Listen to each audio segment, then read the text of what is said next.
Let me make sure somebody can unmute themselves. Sorry. Go ahead. You can unmute yourself. Go ahead.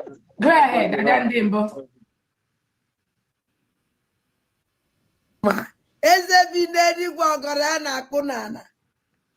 Chukwu okike ya akpọgo. Eze bi n'eluigwe ụmụ gị agbakọnata. Nna m anyị na-eme ibe isi anyị na-eme ya ka anyị nọ na-eme. Onweghị ibe ọzọ anyị bụ n'obi ahụ njem nwere onwe. Ya ka anyị na-eji ijie. A wee na-asị gị ezi Chineke biko bịa ka ị nọnyere anyị. Chụọla anyị ka a lawa ajọ mmadụ ọkachasị ndị Sabo. Ndị si na Biafra ya abịa. Ndị na-anụ ọgụ niile ebe a na-anụ ka ha wee fụdatị na Biafra ya abịa si Chukwu biko ọgụ ahụgụ nwa ya nụrụ anyị ya. Gọzie anyị Chineke gọzie ụmụ ife gọzie ụmụ Biafra niile ebe ọnwụna anyị niile anọ na. Ezi Chineke ma ana m akpọkwa gị n'isi awalida Maazị Nnamdi Kanu Ọhamadike nọnyere m ihe gbaala m ya ume were dọkịta na-agwọ ya ọya Chineke biko ọkwago ka anyị nwee onye ọzọ. Otu aka aka na-akpọkwa n'isi ọbata obie udu akọ mmiri na mbiko ihe niile ugoko ọdịnaka anyị eme nke anyị ji nwụrụ mmadụ ma agụ nwa ya eme nke iji wu Chukwu na m ana m asị aka ọnwụna ụdọ ọnwụna ezumezu ọnwụna osi n'elu osi n'ala ọwụ ikwu ọwụ ibe ọwụ onye ọsọkwa anya wụrụ ndị ji ọbata obi eji awalida Maazị Nnamdi Kanu asị m aka ha gbajie asị m tinyere ha ọgbaghara ebe ọnwụna ba nọ na tinyere ha ọgbaghara were ọgbaghara tinye n'etiti ya Chineke pịaba m ụtalị mee ka ọkụ gbuo ha na-arụ mee ka ezumezu ha niile ha saa kpọpụtara ya awalida Maazị Nnamdi Kanu n'ọbata obi ya na m otu aka si welekwa awa COS wee tinye gị n'aka nna m ọkwago nwa wike yoo onye emekwe nke o ji wụrụ mmadụ n'ọkwago Chukwu na-eme mmanwụ onye na-enye ike ajọ mmụọ ajọ mmadụ uke mmụọ uke mmadụ ebe ọsọkwa anya si onye ọsọkwa anya wụrụ ọsọkwa wụrụ mụnwa na-eche echiche ọjọọ megide ihe azụ Chineke megide onye ọbụla na-emegide COS ayo ise ọwụrụ mụnwa na-emegide emegide m ise onye ọsọkwa ya wụrụ ebe ọsọkwa ba na-agba ije ọ na-agba elu ọ na-agba ala ọ na-agba n'okpuru ala ọ na-agba elu bed asụ Chukwu asụ megide ekwene kaba binye na ise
All right, thank you so much. Welcome, dear friends. Thank you so much for that wonderful prayer. We thank God. Please mute yourself, everyone. Welcome, dear friends. I want to go ahead and use this opportunity to thank our own Obatobi, His Excellency, the Prime Minister of the United States of Biafra. Anun Kankan.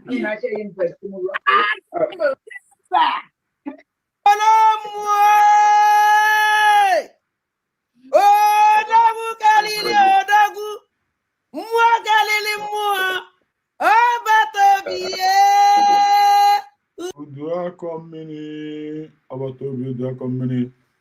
they were Sonny only making nigga. Sonny say, he say.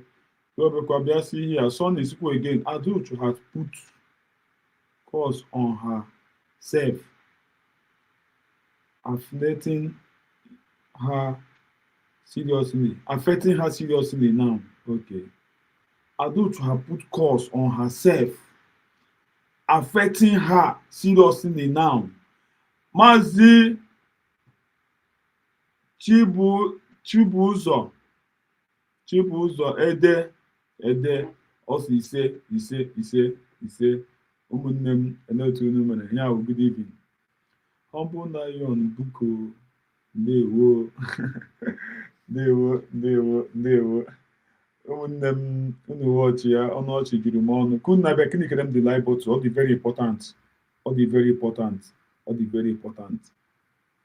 very important kini ga-edi share ya so that ndị ọzọ ga-abịa ọ dị very important believe me ọ ya help oge help ọmụa ịdị ihe anyị nọ na gị wuru eturu Biafra ị kwesịrị ịma ịdị ihe anyị nọ na the period anyị nọ na the period anyị nọ na the very critical the period anyị nọ na ọ bụghị the period mmadụ kwesịrị ịbịa na-arahụ ụra because onye rahụ ụra ị ga-anọ nwoke ibe gị ajọsụ na ọgbakịsị agha ka buru egbe gị the period anyị nọ na believe me ọwụdị ihe a na-asị ka abịa uwe the period anyị nọ na ọ wee very serious period mụnwa na-agwa gị agwala m na otu a before I never tell you na like this before the period anyị nọ na believe onu m period anyị na ugbu ụmụnne m ọ bụghị period mmadụ kwesịrị iji bịa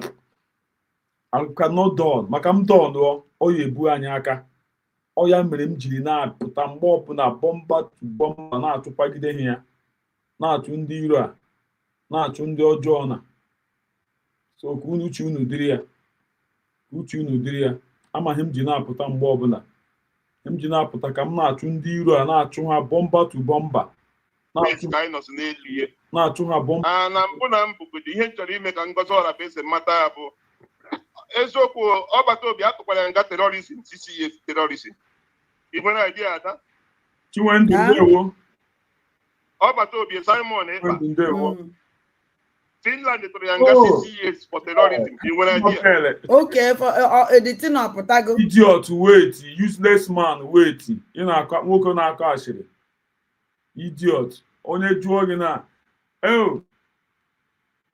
Chiwendu ọ sị na ọ nọ na mba epele ọgba bọọlụ Chiwendu ị nwere ọgba bọọlụ ị nwere egwuregwu ọ ga-atị ọbụ na ya edotu isi mata agba bọọlụ ama m onye gba bọọlụ mpa na mma ndewo Chiwendu nwanne m I greet you ọsọ ọ nọ mba pele ka ọ nọ obodo ike amo obrigado Chiwendu tudo bem como está tudo bem obrigado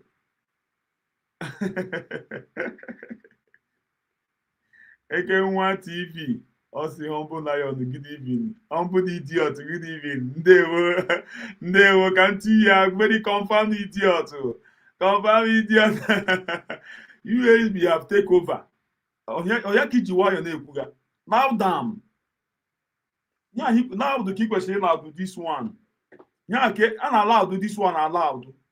USB have take over. Then another one will give that humble idiot.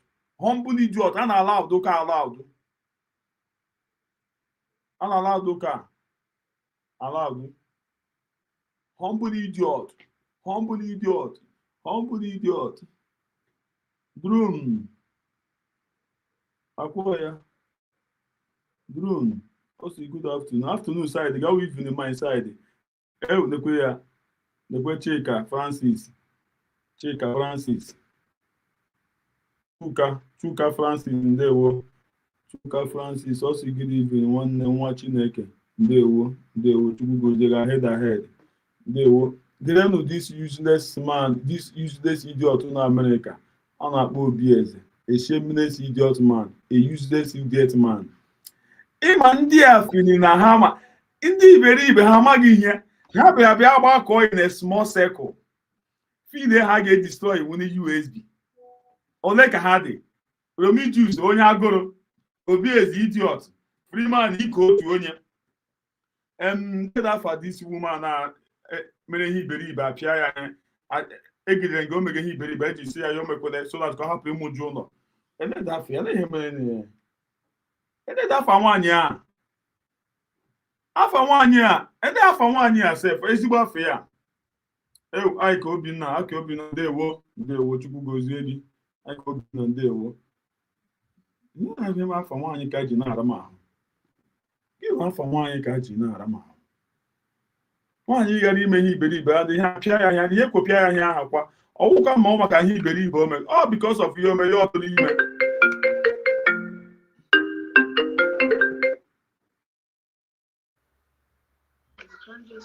Hi, good evening. I go put you public. You see, say I post link, say I dey live. You dey come, I go put you public. No use me play. I go put you public. I dey live. What? Click the link and watch me live. Then if they're calling me like this, I go put you public. I go put you public. You don't know me. I go put you public.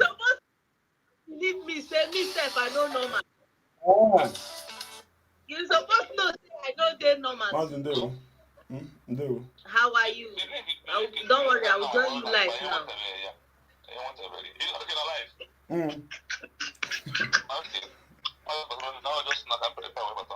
Okay.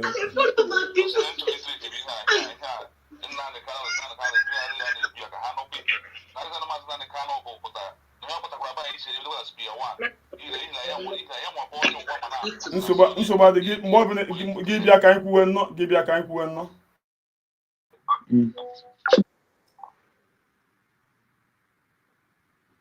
Ụmụnne m na-ewe n'iwe biko enwetara m emergency call.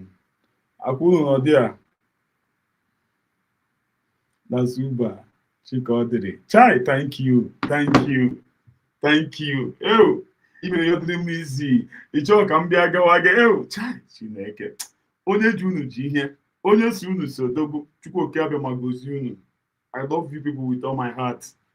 Chika ọ dịrị. Hi. Unu afụna nga ha fide na ha gị ndị gị United States of Biafra. Ana m achị ha ọchị. Maazị ndewo. Ekele dịrị Chukwu. Ndewo maazị ekele m gị. Ihe m ji ekpupụrụ gị okpu because of iwe onye eziokwu. Si gị were eziokwu gị gawa. Chukwu ga-eji gị aga. Ebe ọ bụla na ebe ị na-arụ ọrụ promotion ka m na-arịọ n'isi gị. Ndewo ekele dịrị Chukwu. Maazị Lekwenu ndị iberibe Sabo Faceless Unit. Obieze idiot. Iko n'otu onye. Romijus onye agụrụ. Chika ọ dịrị. Enwere onye ọzọ. Now the other only had it. Just a small dot in a circle. Half million I get the government can wear all my life. Tige. Hey, Chineke. In my own mother sacrifice. From him mega. Why don't be the hell him mega like this? At least more with God with infinite mercy. Oh, you sure you didn't miss. But you simple not government here. Or they hack and know. How did you so? I don't know this man at much. I just they love them. Can you go to the Nika before I go? Na mpụ na mpụ bụ ihe nchọrọ ime ka ngozi ọra bụ ese mmata ya bụ eziokwu ọgbata obi atụkwara nga terrorism 6 years terrorism. You have an idea that? You know she's like you. Ọgbata obi Simon Ekpa. Finland tụrụ nga 6 years for terrorism. You have an idea? Okay, for editing na Potago. Mba ihe na-ekwu ihe dị na news ka na man alive. Okay. Because enwere ihe some people enwe idea. Ha just na-agba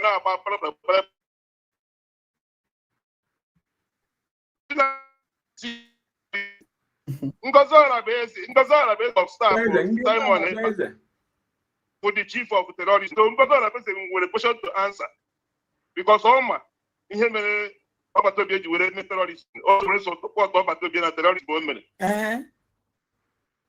So ọ bụrụ ya Ngozi Arabese nwere question to answer.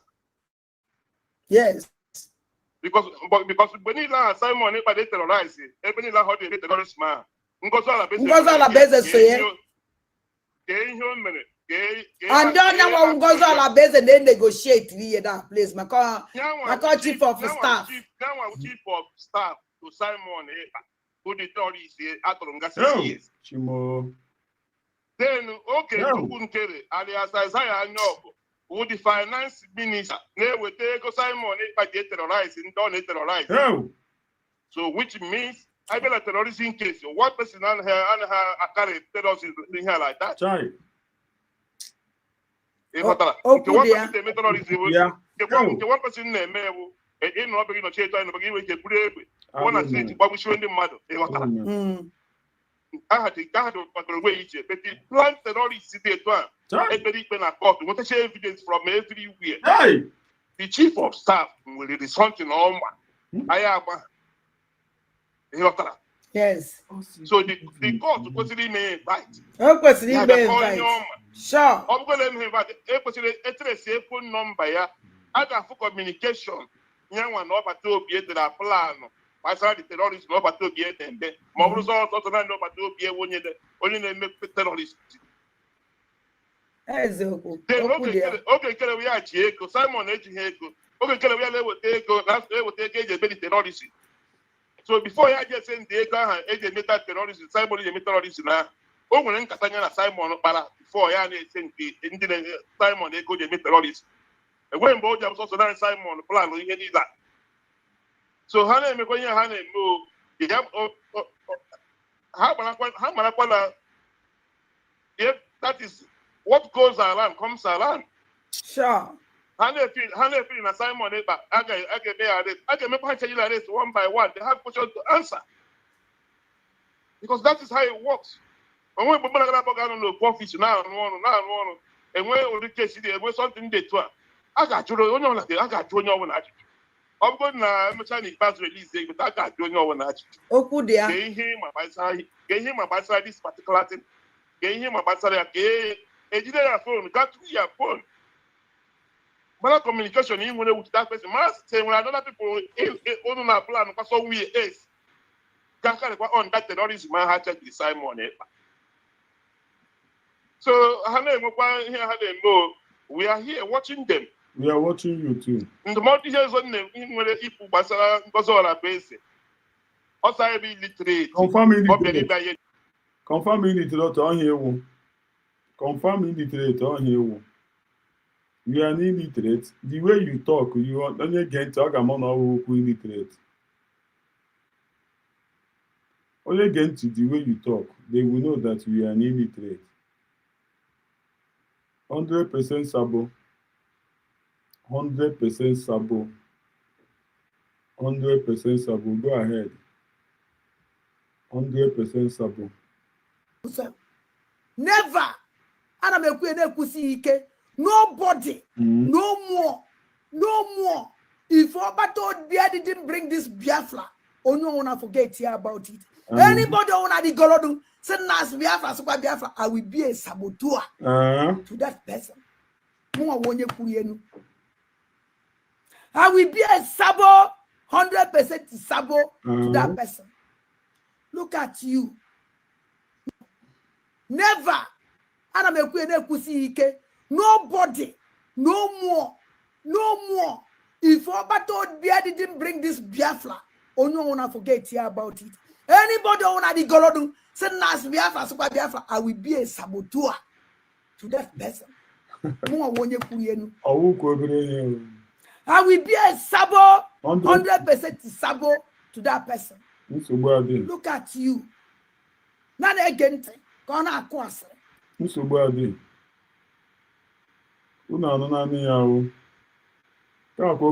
m ezinne ndewo nne m Esther nne m asị m ihe dịka ga-akọkwala m nne m kini kere m the live button immediately kini kere m the live button ezinne ekwesị sabo 100% sabo geenụ ntị 100% sabo n'ezie ọnọdụ ọnọzi nazi onye wu sabo lekwe onye wuzi sabo lekwe condition ya lekwe condition sabotua nneje na ire kita ana nneje anya na akụ n'azụ emebesi n'azụ nwa amụ mma ọgba ga-egbe ọgba ma egbe moto kwụsị anyị omu ka mmanụ ndụ ya nụ nwanyị ije enyo n'ime moto gịnị mere instead ịgbapụ ọsọ gị kwụsị na-enyo nye mara ọmọsị onye ọbụla ka ị ga na-enyote onye ọbụla ka ị ga na-enyote na a na-atụzikwa m egwuo ije pụta kịta jee kwuru akwụrụ moto ọhụrụ na-abịanụ ana m enene the movement of the ndụ nọ n'ime ihe maka mmadụ nwere ike isi na agba ama egbe ndị a dị capable ndị eje na ire kịta ana ndị eje anya na akụ n'azụ emebesi n'azụ nwa amụ mma ọgba ama egbe moto kwụsị anyị omu ka mmanụ ndụ ya nụ ibi na a na-atụzikwa m egwuo ije pụta kịta jee kwuru akwụrụ moto ọhụrụ na-abịanụ ana m enene the movement of the ndụ nọ n'ime ihe maka ndị eje na ire kịta ana ndị eje anya na akụ n'azụ emebesi n'azụ nwa amụ mma ọgba ama egbe moto kwụsị anyị omu ka mmanụ nwaanyị ga-eji na-enyo gịnị ka ị ma na ka ị na-enyo ka ị ga-enyote something Chikaọdị onye ara mara ibi na a na-atụzikwa m egwuo biko very important biko ụmụ Chineke nna ma ndị ga-awọchị ma emecha biko mgbe ọbụla m na-eme program biko and onye ọbụla ma program m na-eji eme and onye ọbụla ma onye m tagịrị aka na-eme biko ka ọ wụrụ dị program m jiri bịa ka unu ga na-ekwu n'afọ ma biko because afọ m na some people chọrọ ịrọbishi my program m tara afụfụ bidio my platform tara afụfụ bidio onye ọbụla bịara ahịa biko enwee anything ọbụla ọwụ unu chọrọ ikwu gaa chọọ na ebe unu ga-akwu na-ekwukwe n'ahịa anything na-awụghị consign ihe m megere na program biko unu ekwukwe na-eme ihe ji Chineke ri unu biko ọwụ mkparị ka m na-akparị unu ihe m na-ekwu to secure my image and the image of my platform biko arịrịọ ka m na-arị unu n'ọbụna onye na-asị onye bịa ha na-awụ maka ihe m ji n'aka maka ọwụ program m ji biko n'ọbụla ibu n'obi jijere ya onwe gị ịbịakwala ihe abịa ekwuo ya enwere ihe mere yesterday achọrọ m ịgawa fọda before noyite aga a na-ekwu gị ya na platform my brother Exodus asị na dekwenye kwuo na platform Humble Lion but thank God mgbe unu kwuo editi na-eti ihe m ọnụ and my brother Exodus jụkwanụ sị ọwụ Humble Lion kwuru ha sị mba nọ ndị bịa na platform ya ọ bụ na n'otu aka m chiri nnọọ nsi Chineke na dekwenye ya onye ọbụla bịara ahịa biko eji m Chineke ri unu ma ọ bụghị ihe m ji n'aka ihe gbasara ihe ada ụchụ otu esi anaghị ada ụchụ n'ime ọhịa ya ma ị ga-eso kwuo maka ya otu esi anya n'ime ọhịa apịa ya ihe ya ma ị ga-eso kwuo maka ya biko ibekwana bịa kwuo eji m Chineke ri unu ma ọ usi unu na-ekwu maka otu esiri ara nwaanyị a n'ime ọhịa ewere ihe pịa ya jụọ ọgbagha wute ụmụ abụọ mụrụ bịa mụzie 5 ya mụ na ga-eso ekwu na-ekwukwere biko eji m Chineke ri unu emebere platform ma eji m Chineke ri unu biko ọwụ mgbarị ka m gbarịrị unu na-ekwu otu o si dịrị m ọwụ echi asị na lekwa ihe ekwu na platform Humble Lion ya na-ekwu ya maka ada ụchụ Chikaọdị otu Chikaọdị si na-edina agụ ụmụ nwoke n'ime ọhịa ọwụ dị na completed building ka n'ime ọhịa ahụhụ na-atụ ya ọfụfụ na-agbụ ya ma ị ga-eso m ekwu ya biko ikwukwere ihe n'iti na ọzọ ọhịa eji Chineke ri unu biko ka onye echiri ya zelo nwanne anụ m ekwu ya otu o si ha m n'ọnụ biko Chikaọdị isi ọ gịnị mere gị kwụsị na ibi na bus stop gịnị na-eme ndị eje na ire kịta ana ndị eje anya na akụ n'azụ gịnị na-atụkwa gị ụjọ enwere ihe imetere enwere ihe imere enwere onye imegidere mmụọ ka imegide mmadụ Emebesi na azụ nwa amụ mma. Onye na-achụ gị ihe a, onye ga-ama gị mma. Ọgba m egbe. Maka gịnị ka ị mere onye zuru ihe ya? Moto kwụsị. Ayo ka mara ndụ. Gịnị ka iji enyo? Why ga-eji nyo? Why ga-eji mara ka ị mara ndị nne ya? Why? Nchema Europe ka ị nọ. Ọ bụ nọọsụ na Europe. Even a na-atụzikwa m egwu. Ije pụta kịta je kwuru akwụrụ. Moto na-abịanụ ana m enene the movement of the ndụ nọ n'ime ihe. Maka mmadụ nwere ike isi na agba m egbe. Ndị a dị capable. Ọ dị egwu. Biko gwakwa nne ya ọfụ moto pakịrị apakị ya onyokwala biko ya onyokwala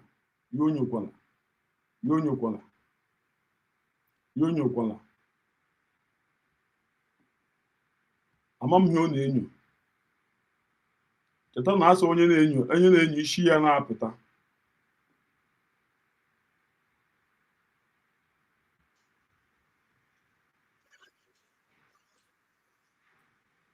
Unu stọpụ ịgbawo. In fact, can you use onye ka kwuo ya otu o si kwu exactly.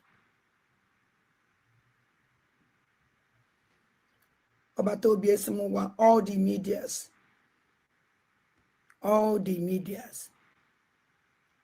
nọ na media onye ọsọrọ gị wụlụ. Biko ọbata obi ọ kpọrọ gị na fonu ka o wee SMS. Ndị otu o chizi ego ozi ya biko ị nwere ike ịgwa anyị biko maka anyị dị confused. O wee SMS ka ọ video call ka normal call. Unu stọpụ ịgbawo. In fact, can you use onye ka kwuo ya otu o si kwu exactly.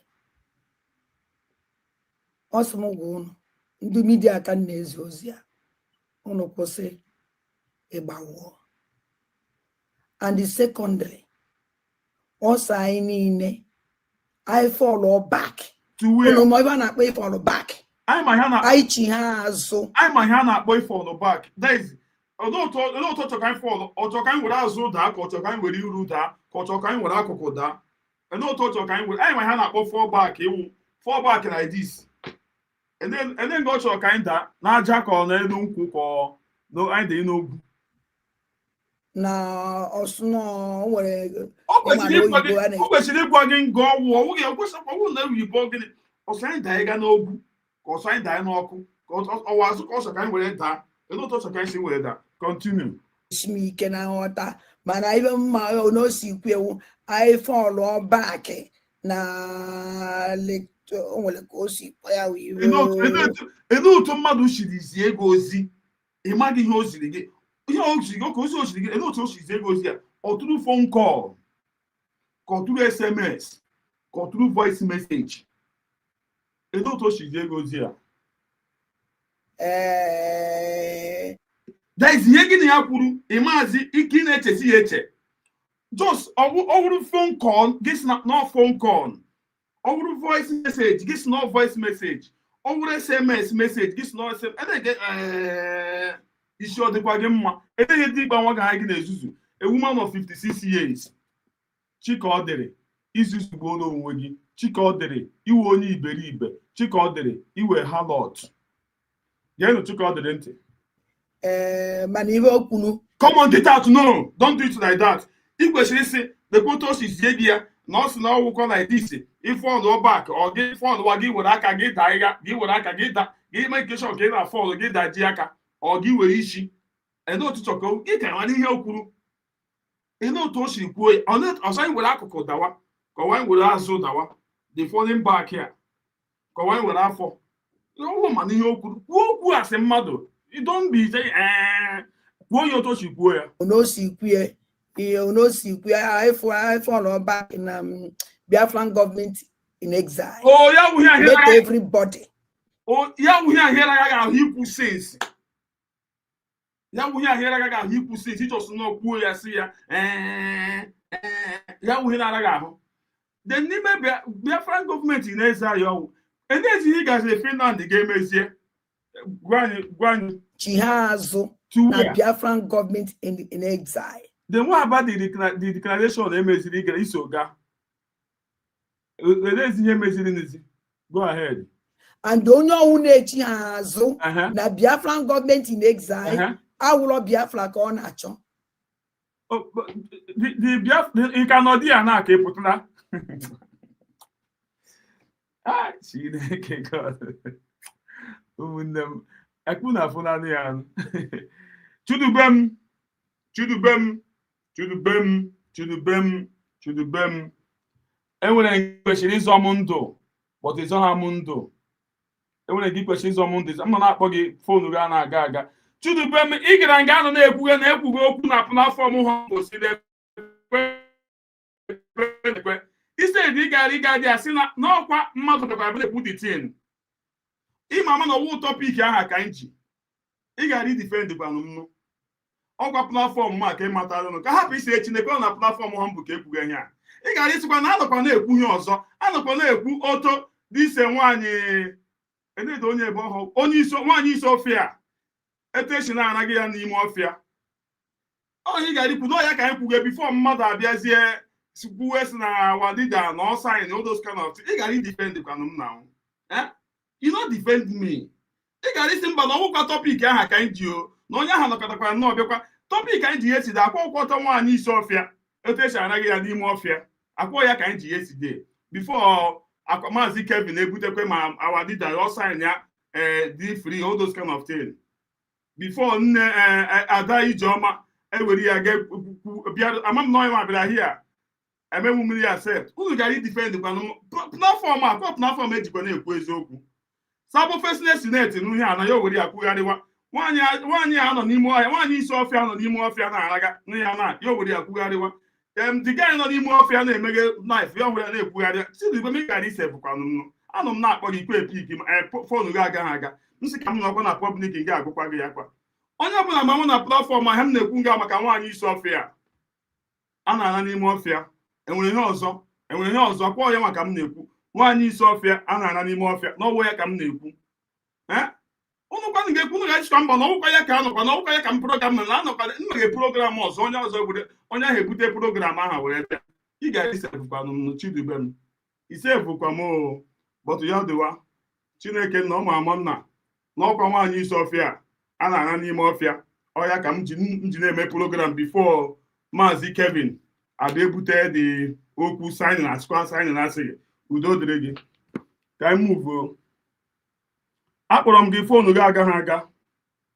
Onye ahụ mazikwa ihe ọ na-achọ and also m gwa all the medias onye akparizikwe na-ele ya asị.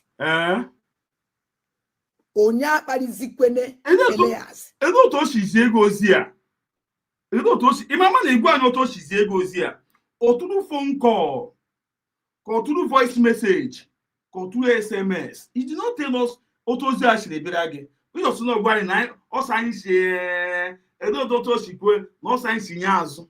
You did not tell us. Igwe anyị ya up till now you no tell us how that message take come. Ọ nwere ka efu nene ya nụ but thank God na anyị matana na iwe onye isi ọfịa a na-ebuba n'ime ọfịa. O si anyị akparizine ndụ na-ejele n'alụlụ fọrụ na Washington. Elias. What of ndị anaghị na Washington na-ese picture? Ndị anaghị na Washington na-ese picture. The others. No ọwụrụgodu na ya achọghị ichi ha azụ. That is our business. But anyị nwa kwụsị ịkparị ndụ na-alụlụ Biafra ọlụ. Ọkpọ afọ Elias na ndị ọzọ. Ọbata obi epụta ha ala ya bụ the first thing m ga-epu ụzọ akpọrọ ya so that ka ọ bịa ebe ị na-ekwe ha gwa anyị ebe isi nweta ozi a then ihe the first thing m ga-epu ụzọ akpọ ka ọ gwa anyị ebe ọ nọzi ego ozi a. Uche gị dịrị ichefukwala ozi a aga m echefu ya echefu. Ebe ị na-akwa agwa anyị ụtọ osisi ego ozi a mgbe ọ bụ na ọbata obi pụtara ọ ga-agwa anyị ma ọzọ ya nwachiri gị meji ọsọmọkọta kwuo ya. From today going on, mgbe ị mara ọ nke ọda ka ọ na-enye. Yes. Ọda ọ na-nwa ayọ biko. Anyị kwụsị ịsụ ya mma n'obi.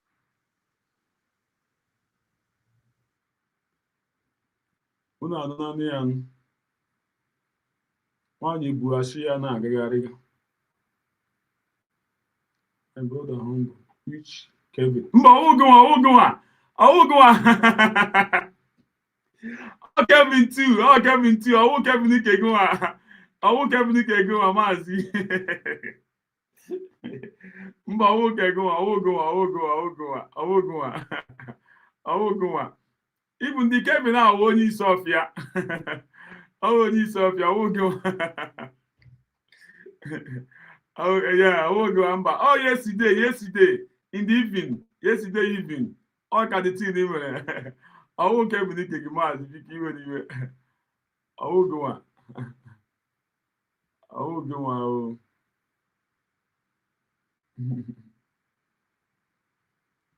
When it may cheat to be my try. Oh, I get medicine or think of young topic. I know name. Why not make another program? But how got him a symbol? No, I know make a program. Mother put the topic wherever to cover the image of the page, the platform. Defend there the platform. But also somebody can have like a modocha. Thank God na Isodos Julia. Oh my God! I don't do and get it. I don't do and get it. What are the Kumuli for them, man? Hell! Look why indeed, Bujamon. Before money, Melinda, Indian Bunandeg, the kind of book here. When you say now, shut up, idiot. If you know what this Okafa, Imamo Okafa, this year, one is off and on Imo Fiana Laga, Melody is here to get. Remember, know what this Okafa. Once I'm doing very fine. I'm doing very fine, man. Chibugo Zegi, Mazi. Imama no Okafa eti the one you saw fear. Oh, yeah, Melody is getting Oji feed ye. Or the echo they bring the government more than. Okay. Imama no this Okafa eti get Amano. Oh, yeah, Melody the feed ye na. Mazi humble, where is this man now? Oh, in a mess. So na S ka ọ na-anọzi. Na Twitter S ka ị ga na-afụ ya. Ọ nọ in a mess. Ọ bụ otu ọ na-adị. Amambia n'ụwa. Anwụrụ ya Amambia. Otu a ise. Onye sị na ya agaghị anaba je dozie ebe anyị dịka ọ dị n'ebe anyị gbajere. Onye ha ma dị ndụfụ ka ọ na-eme. Otu a ka ọ dị ise. Ada ndị mbụ na ndị egede na Chukwu okike abịa makere n'igwe kee n'ụwa mana onwe ihe kerie tata bụ ụbọchị nkwọ ikuku ọ ga-akwatara gị ọma. Asị m na ihe niile ndị Igbo na-eme na ọ ga-abịa na mmezu na gị nwa bada mbụ na ndị egede na-atụ gị nwe ebe a nwere na nwere onwe anyị erugo na nna bekadị si n'ọgbachi ụdọrọ na ihe a na-eme eruo na mgbe eji ama ndị agha na-ekwu okwu erugo ada ndị mbụ na ndị egede tibere ha ịgba ka anyị na-anụ olu ya na asị na onye kwuo anụ olu ya na ọmụ abụ obi nwanne ndị Igbo na-abịakwara m n'ọgbọ. Asị gaja na-enyere gị n'ụbọchị tata maka na ihe anyị na-eme ebe ife mmụọ onye anyị na-achụrụ aja bụ oke mmụọ na onye sị na Biafra agaghị abịa na onye ahụ agaghị abịa n'obodo ọbụla tiri aka si na Biafra ma mbịa n'obodo ahụ ga-adịkwa ka obodo ndị a na-achụ aja n'ime ya o. Ana m asị gị gaba ndị na ihe a na-eme ebe ihe mmụọ na ya anabago na ala Biafra ga-enwere onwe na Simon Ekpa njọkụ karịrị ife a na-eme ọbata obie. Asịrị m gị jebe n'iru bụrụ onye abụ ife a na-akpọ ngwu ndị mmụọ jebe na Finland dọbara ha n'ite ebefa ka o yebere ha maka na ibe anyị ji akpagharị bụ ihe ndị mmụọ maka na ihe niile Simon bụ n'aka bụ ihe ndị Biafra chọrọ na ihe ndị Biafra chọrọ bụ ihe a ga-ekwu ekwu n'ụwa niile anụgokwa n'ọnụ anyị na okwu anyị abago international community new dimension. No new dimension ka a na-akpọ ya n'olu bekee na-eburu gị ewe baba ebe ndị ada anụ ya ga-anụ ya ebe ndị ada ekwu ya ga-ekwu ya ebe ndị anaghị aka ya ga-aka ya. Asị m ya gaziere ndị Igbo niile tata bụ ụbọchị nkwọ ya pụtara ihe ihe ọma pụtara ihe niile ọganiru pụtara ihe niile ibu n'otu na nghọta nke ụmụnne ya ka na-ekwu okwu n'ụbọchị taa sị ya gaziere Igbo niile. Adandembo. Na ekritere m n'ụla. Dịka nsi jekọrịcha wee bata meseji m ejugo. Ana m ajụzi otu a ọ dị ka program mere n'ụtụtụ. Na-agwapasị ya dat na ihe mere nke oge nke na ndị Kanu na ọ bụrụ na unu amụtabekwaghị ihe onye ahụkwa na anyị ka ya eje faul maka na anyị nwa bụ ndị nọ na strọgl since 2013 ọ da amapụzi anyị obi ihe anyị na-echezi bụ ka anyị bịa kụbara ya aka n'ụzọ si anyị na anyị bịa kwuo ihe anyị ji etiri mkpu maka na ọ bụrụ na akụrụ anyị aka n'ụzọ onye bụ ihe anyị na-eme anaghị apụta ife na so ana m eji ogede a ka m kelegoro ụmụnne m na Ada dị ọra mma n'obi ya n'ebe bụ obi ebe ndị Igbo na-atụnye na-ahọcha ka o ejide mma anyị na-akwalite ihe ọma anyị na-akwalite ihe ọjọọ mana anyị ga-ekwere na anyị na-akwalite ihe ọma wee sizie ndị ọjọọ bịa mere gbabazie egwu oroso na be anyị mba so na ndị ọcha kpọrọ ya self determination so na ndị na-egbu anyị kemgbe ụwa iji evidensi ha ọ bụ na Simon chọọ evidence ọ bịakwa kụọrọ m aka na Germany ka m kpokọtebe ka anyị mazie na nke a dị na be m nna bụ nkirichi ụnọ na-agba m anya mmiri ma ọ bụ ihe ọma ka ọ bụ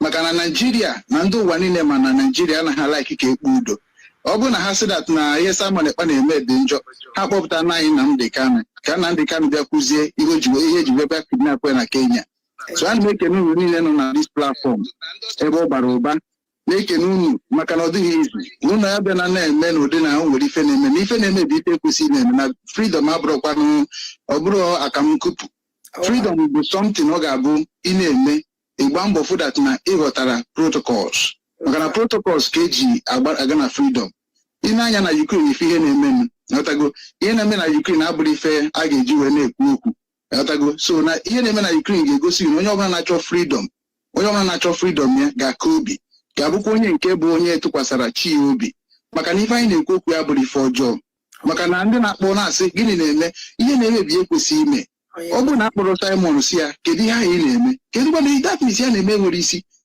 because na ihe a na-akpọrọ ya ka ajụọ ya gịnị ka ị na-eme ihe a kedu ife iji emere ife a maka na sị na ebe nwata na-ebe akwa atụ aka nne ya nọrọ nna ya nọrọ ya mgbe kwuru na-ebere akwa ọ bụrụ datmis unu aghọtabeghị ihe unu na-eme because na otu a kpọrọ ya gosi dat na ozi ya erugo Finnish gọọmenti ntị nke mbụ ruru ya ntị o jee chekwa natakwa nke Igbo erukwana ya ntị anụ maka ndị nke na-asị na ha na-eso na Nnamdi Kanu o buru amụma gwa unu maka ndị na-ekwu amụma o kwuru okwu ka anyị si ekwu na ndị mmụọ o kwuru okwu wee sị that ya chọrọ about many people ga-ejere mkpọrọ na oversea maka ihe gbasara Biafra Simon volunteer onwe n'oge eje so otu volunteer onwe ọ na onye nwa kwụrụ akwụ kwụsị ike n'ife a na-ekwu maka Biafra so na onye dịka gị nwe ụmụ China nọ n'obodo oyibo bụ ndị na-afụkwa ka nwa anyị si agba mbọ ọ bụrụ sọ nsị ya kwesịrị ịnọ na-agba mbọ anyị niile kwesịrị ịpụtati aka na-agba ya bụ mbọ ọ na-agba na-ejidesi jide anyị niile maka ụmụnna ya na-egbu na-enweghị ihe ha mere isi anyị ọka isi ha so n'ọkakwa mma na ha na-anwụ ebe anyị na-anwụkwa n'obodo oyibo ka ha wee ma na anyị bụ ofu obi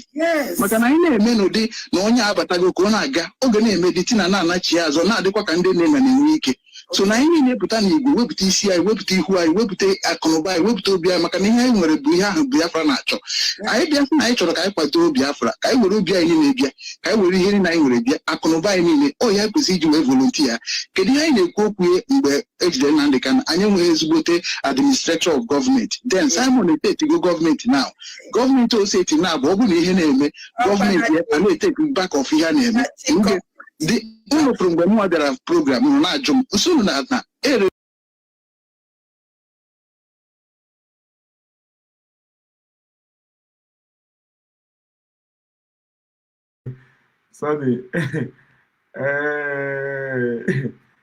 Sonny, let me give you respond about the reason why I play this thing now. Let me give you the reason why. Just listen now. Just listen. I want to give you an answer of this thing I played now. Actually, maybe the answer of this thing I played now.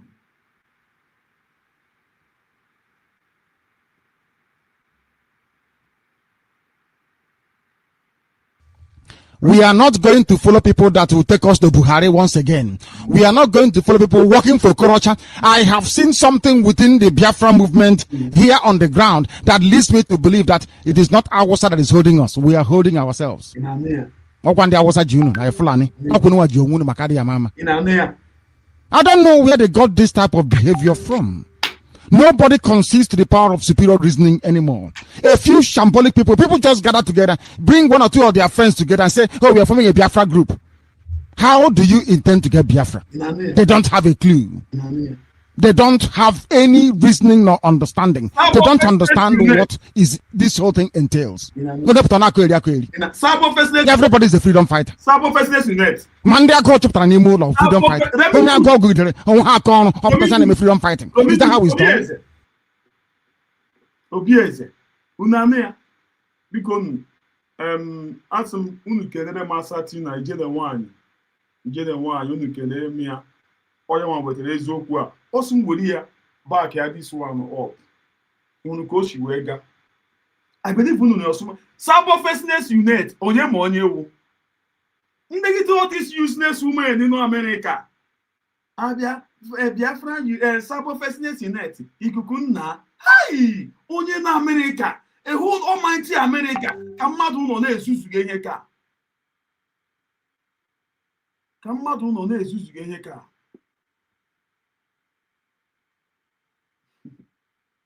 Maazị, megide nke na the spirit ọ ga-ebudata ya ala. Ọ na-esi ikwu onye chọrọ ikwu gị gbadata amanụ ọ dị mma otu ahụ amụ nwere special thing chọrọ ikwu. Because you can have the spirit in the high. They give to give to KK. They will get into us. We are not going to follow people that will take us to Buhari once again. We are not going to follow people working for Korocha. I have seen something within the Biafra movement here on the ground that leads me to believe that it is not our side that is holding us. We are holding ourselves.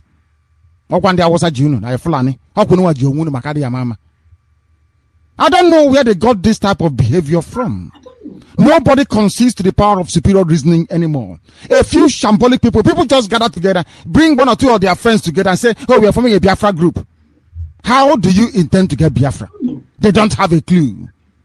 They don't have any reasoning nor understanding. They don't understand what is this whole thing entails. Everybody is a freedom fighter.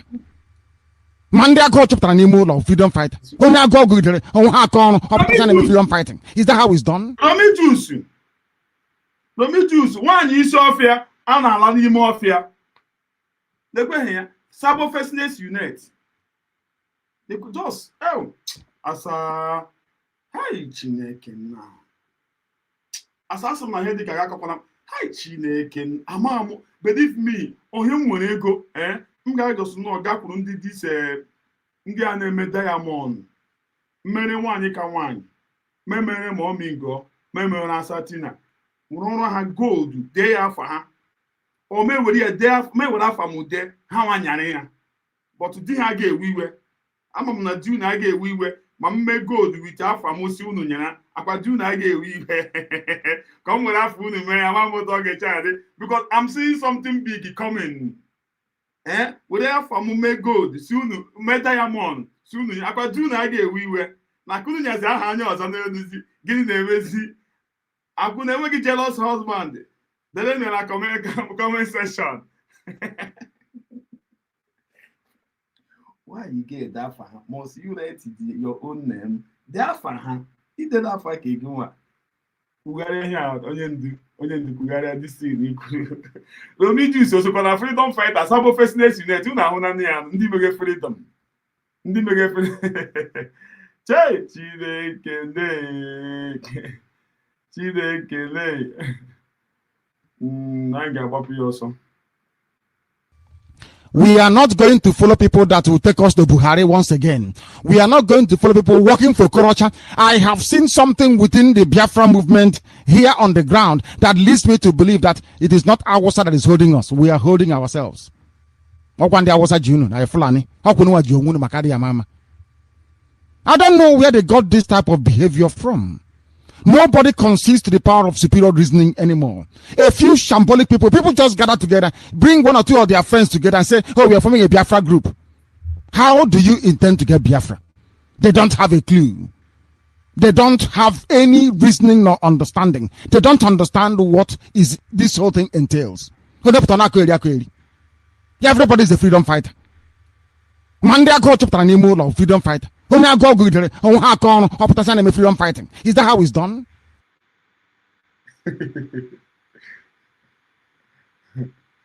Humble and my own. How do you mean? Okay.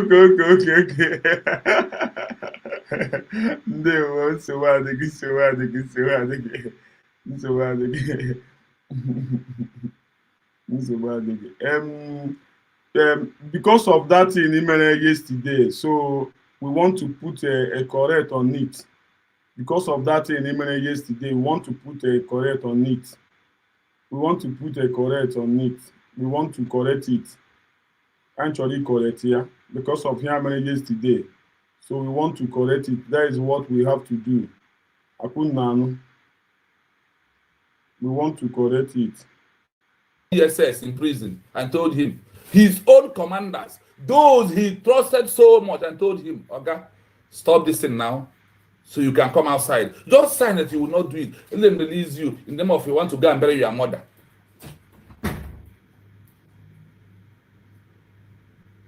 And what happened? They released him. Owazirike used his mother as an escape to come outside. That is exactly what happened. Owazirike used his mother. Did you see Mazi Nnamdi Kanu? Because of his parents was Nigeria went to help to buy his parents, and he took an excuse from the US to come outside. Reason.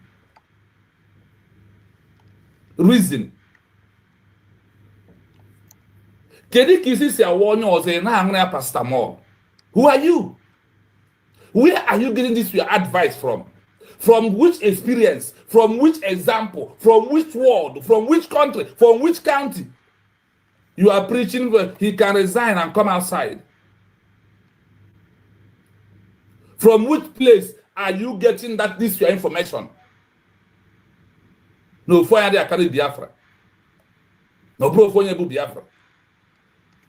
If you're not from Mazi Nnamdi Kanu, can you talk about Biafra?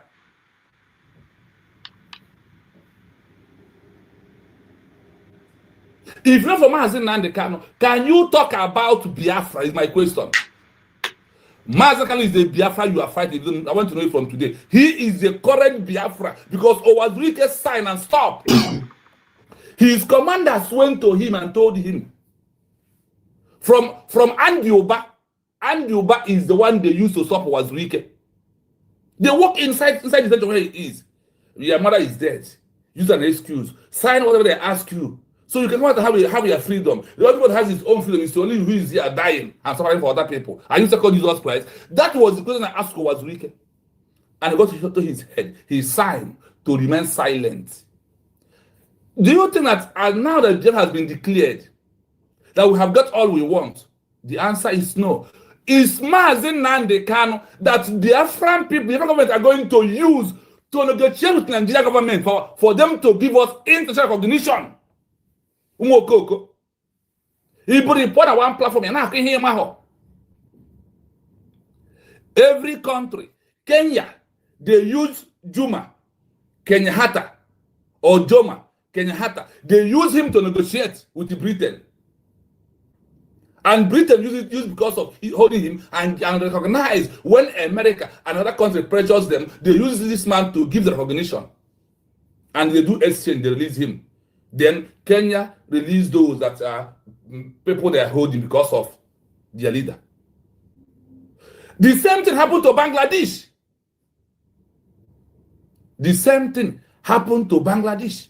They use their leader to negotiate with Pakistan, and what happened? They release him and give them freedom. Mazi Nnamdi Kanu is #1 key of our recognition from the Nigerian government. You don't know?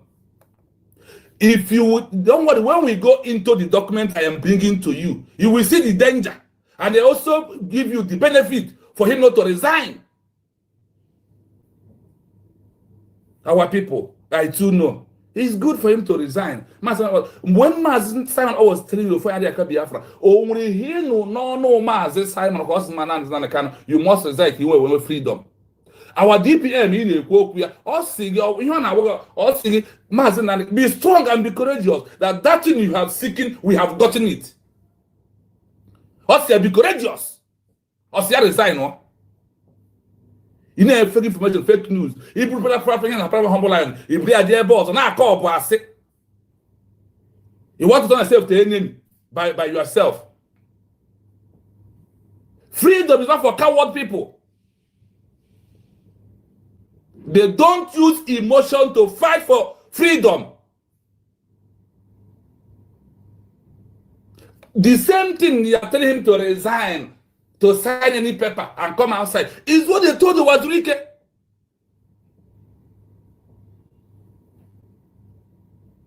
The same thing you want to do now. The same thing you want to advert on platform. Kagra Mazi, Kagra Wazirike or resign. What happened today? Can't you learn a lesson from the past? The future lies in the past. The future of this government lies on Mazi Nnamdi Kanu. If you don't know, come and know it today.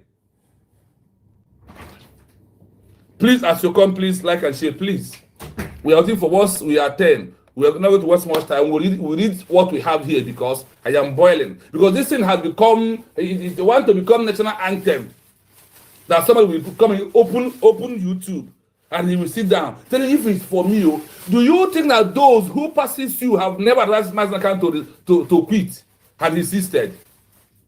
Can you look at Mazi Nnamdi Kanu today and you feel that somehow he is tired? Can you? Can you look at him and feel that Mazi Kanu is tired? Can you tell me? When he told you that I have been here for 4 years, that next 1 year will not kill me. That next 1 year will not do what? Will not kill him. You don't listen to that. When you go to someone's platform, you want to change his topic and bring your own. Why can't you open YouTube and be saying your own now? Why can't you open YouTube and be addressing that issue and see how people we treat it? You are demoralizing people's morale. The morale of people is what you are demoralizing by. All because of that thing yesterday. All because of the team yesterday. Believe me, the thing didn't surprise. The madu shineme. Ka happy biasu na form humble na yon. Ke kwuru the thing. So oya ka mbia ikilia. Akuna no. So oya ka mbia ikilia biko bear with us. Emechaka mewe good na nwanyi isi ofia. Amba wuru ka ha just ekwucha ya I mewe good na nwanyi isi ofia. Ana edina n'ime ofia. Udo diri unu. If you don't have anything to contribute, what stops Wazirike? Sign. Other people might do it. That is what mutes his mouth today. He closes his mouth once he signs and he comes outside. He has a freedom. Then the people he's fighting for, they have a freedom. People that die for his sake. Do you know how many people they throw in Oji River? Time of Peter Obi. Time for Wazirike. Do you know? Now, the spirit of those who died because of Wazirike Masob have their spirits be at peace today. From where? From which example? From who has done what you are asking Mazi Nnamdi Kanu to do? So the same thing, then the world will say they are not serious. What stops Ojukwu? Advice, Ojukwu, I have to here now. I remember asking you on this platform, when internal conflict kicks up, are you sure you are going to stand with this government? When the internal conflict, because it must surely come because of the query. When the internal conflict gets into the tougher, when the internal conflict gets into the highest level, are you going to stand with government? Or that is something, that is narrative you are pushing. If our government will go to hell, you will tell the government to go to. Umunnem onye chi ji ajụjụ na this thing na unu agwa m metige link then unu na-ajụ ajụjụ aga m akpọ ya from phone because I'm very correct something mere yesterday oya ka anyị kwobia but emeka m ga-ebuga na be nwaanyị isi ọfịa just nwere m ndidi chukwu gozie unu ka unu na-ege onwe ịchọ ije ajụjụ unu agwa meti ige ndị nke unu ajụ ya ihe ọ na-ajụ ya ọ ga-anụ. We are here to correct the error yesterday. Biko ndewonu. We move. Please like and share the program. So let's give you evidence. Let's give you what those are watching at us, what those international communities are looking right now on us. They want to see how much can we sign and resign. That is when Nigeria will even more have more power to deal with him. That is when the government is going to have power to deal with him. When he resign, you don't know. Resign is a trap, but staying make it easy for him. The thought of now that Biafra has been officially declared, whether they notify him or they don't notify him. People of Kenya, when Jomo Kenyatta was in prison for 10 years, their people fight until they get recognition, become a country. He released, he becomes the first prime minister under 1 year. The second year, he becomes the first president of Kenya. Not of Nelson Mandela. How did he come out?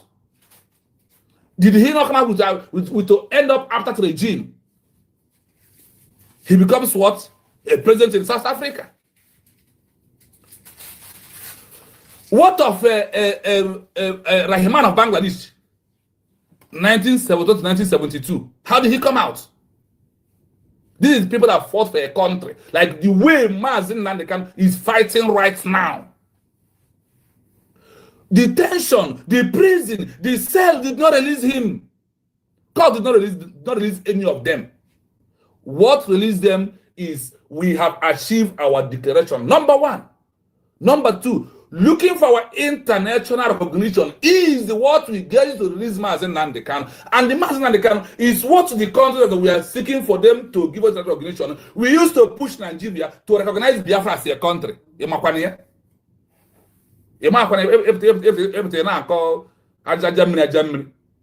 don't know what he our minds are so gullible. I ask you one question. Do you see Mazen Nandekan begging Nigeria to release him?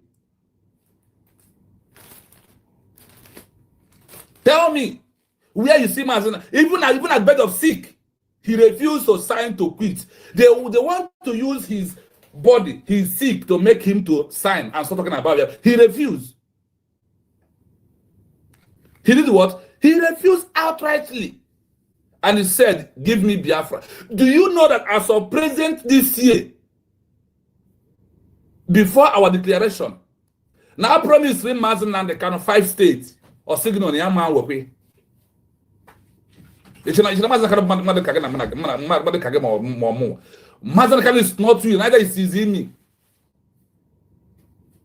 The spirit of Biafra. Mazen is the Biafra you are seeing. If you don't know it better.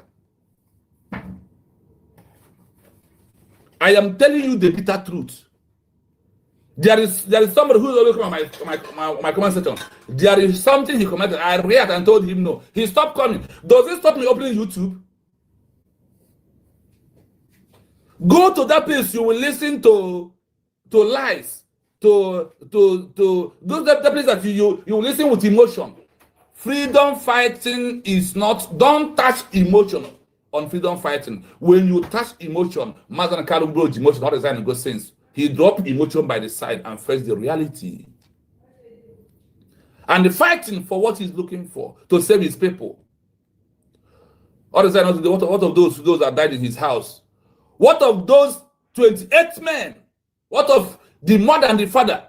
Maybe in the alias who asked him to stop and he said no. Are they not proud of him before they left, before they depart? Are they not proud of him before they depart? What of his family, who has been telling him from day one? What of the wife who told him to stop and he refused? What of the wife that told him, my husband, please, secretly and openly, do you know when Mazen Nandekan seated there with his wife because of this freedom? deprive himself every good thing. Now that the world is talking about him and what he's fighting for, is the time that you want him to resign. You are preaching for him to resign, to him to get freedom, that he will not die there. And he told that he's dying. Even though at that he choose one thing. Even though at that he told you that if instead of Biafran flag not to be raised up, that he lets him be lowered in the grave. What is your problem? From which country are you getting this year? This your example you are giving for him to resign. From where?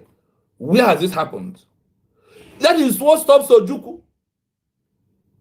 That is what stopped Wazurike. Did Ojukwu did not declare Biafra and he fell? Have you asked yourself, did Ojukwu did not make this declaration we made now and Ojukwu fell? What are those things that makes Chukwuemeka Ojukwu to fail? Have you asked yourself that? What are those things that makes Chukwuemeka Ojukwu to fail is my question to you. I'm asking you. Who is asking him to sign, to stop? No, for no Biafra. Do you know who is your leader? I will give you an example of Jesus Christ. When Satan told him, deny this sin, I have all these things and be free man. And Jesus said, no. That is why we are singing for Master Nandekan, holy, holy. Master Nandekan is holy, is another savior. Do you know how where that means it come from? Do you think it just come from another human being? They give it to another human being. Master is Jesus Christ we are seeing, who choose to die for his people. He is the second Jesus. You don't know? Master Nandekan is what? The second Jesus that you are seeing. He's not like you. He's not a mere mortal like you. A pastor, I remember, told that no human being that he's above human destruction, no human being will kill him unless God who brought him told him it's time for you to go. The level of, do you know what happened to Job? Where God allowed Satan to torture Job, takes everything away. But God said, you will never take his life away. That is how it is. That is the same thing on Mazen Nandekano. God, Chukwu Okabiyama, who brought him, allowed Nigeria to torture him and torment him, but they can never take his life away. Nipazu Job is not the best, past the beginning. Ibazu Mazen Nandekano will bridge the Biafran flag, will see about Tulu Gonapota. All Mazen Nandekano Kaigi women negotiation. All pro Nigerian na Botu Hanaro, they could have kidnapped some of Nigerian military personnel. All to against him negotiation in Makwan. Yapota. Na kinyu. Na kakokom, even over keep our zone. No more why, but in the Basilica, many of our men are that was better. The women stand strong this time around, why the men are falling apart. All working up here on a platform. But pay YouTube na appear and na krogaka. Thank you for what you are doing, what you are doing for us. What you are doing in a destroy in a butu morale. There's not increasing the morale. Instead of you to hide the morale, you are bringing the morale down. Please, never you allow that spirit to come inside you. That spirit of come outside. Money case here. Otu esi eme ya come again. Maazị Kanu ya resign on. Ị na-akụ ya. A na-egere. Ị na-akụ ya. Ọ na ma na-atọ ụtọ na ntị. Ị na-akụ na-atọ ụtọ na ntị. Ị na-akụ ọ dị ka ị na-akụ ya nnọọ ena-egi ọ bụrụ akụkọ ọma ka ọ bụ.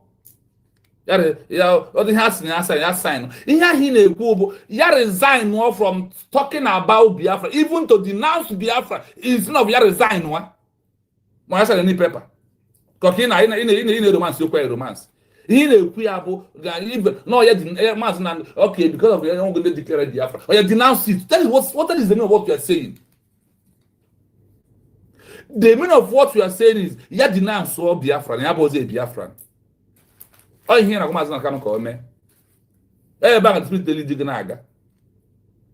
epụta ka okwu na ọbụzọ Biafra ya kwuo na nwozi gbasa Biafra na nwozi nke ọma ka o wee nwee freedom. What of those who died? What of those who passed away? What are you going to say about them? What do you think that you are saying? What do you think that you are doing? On which planet did you learn that a freedom fighter will stop? Then after, he will continue.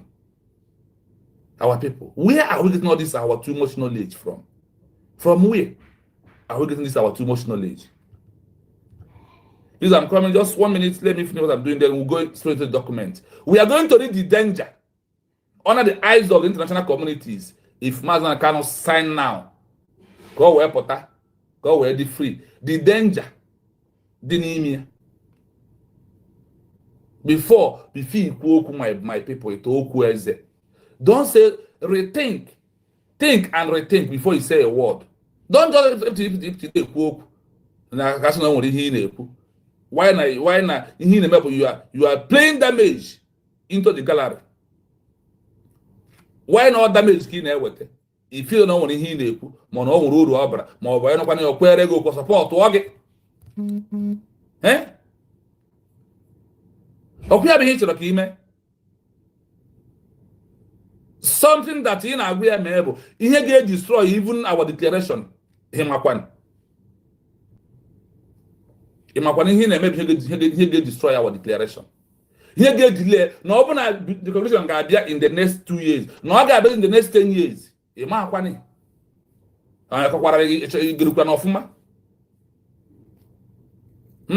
Ofu police Nigeria na nwoke m ihe a na-ekowa sparị ọfụma ka ọwụ ihe na-akọwa ọfụma gote ihe na-ekwu bifi ikwu okwu nwere ihe sọrọ ndara okwu okwu na Africa na abịa n'ime exam asị na nke bụ asị na nke a bụ chapter 1 a bracket e and ofu ihe a ka ị na-akọwa take that way before you start saying a word, before you start putting a narrative outside.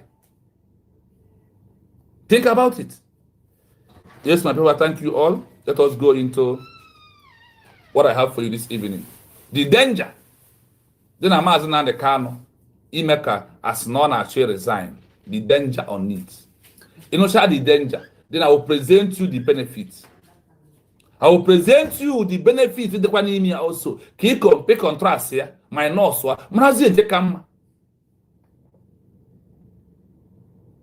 I could not kiss Nakage. Wee mee ka mmadụ wee daa mba ma ọsụọ ngọngọ amamibe ederege nke onye mere ka ofu n'ime onye bụkwa nwere onwe asụọ nganga wee dapụ n'ete ma ọ bụ ọkwa support gọọmenti ya ihu iwe ma amamibe dekwara nyere gị amamibe ederege.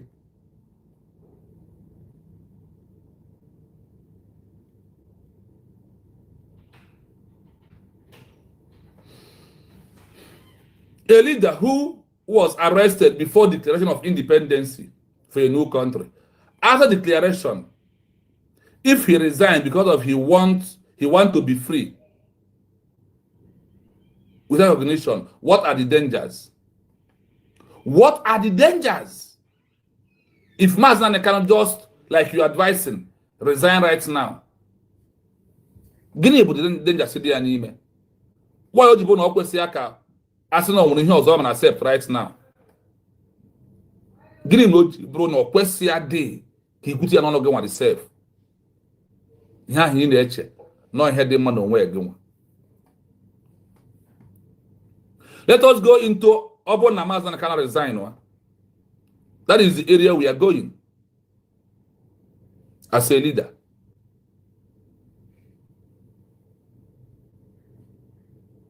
Now, people, I'm coming. Just let me pick the headline from where it starts. Now we move. Listen to this.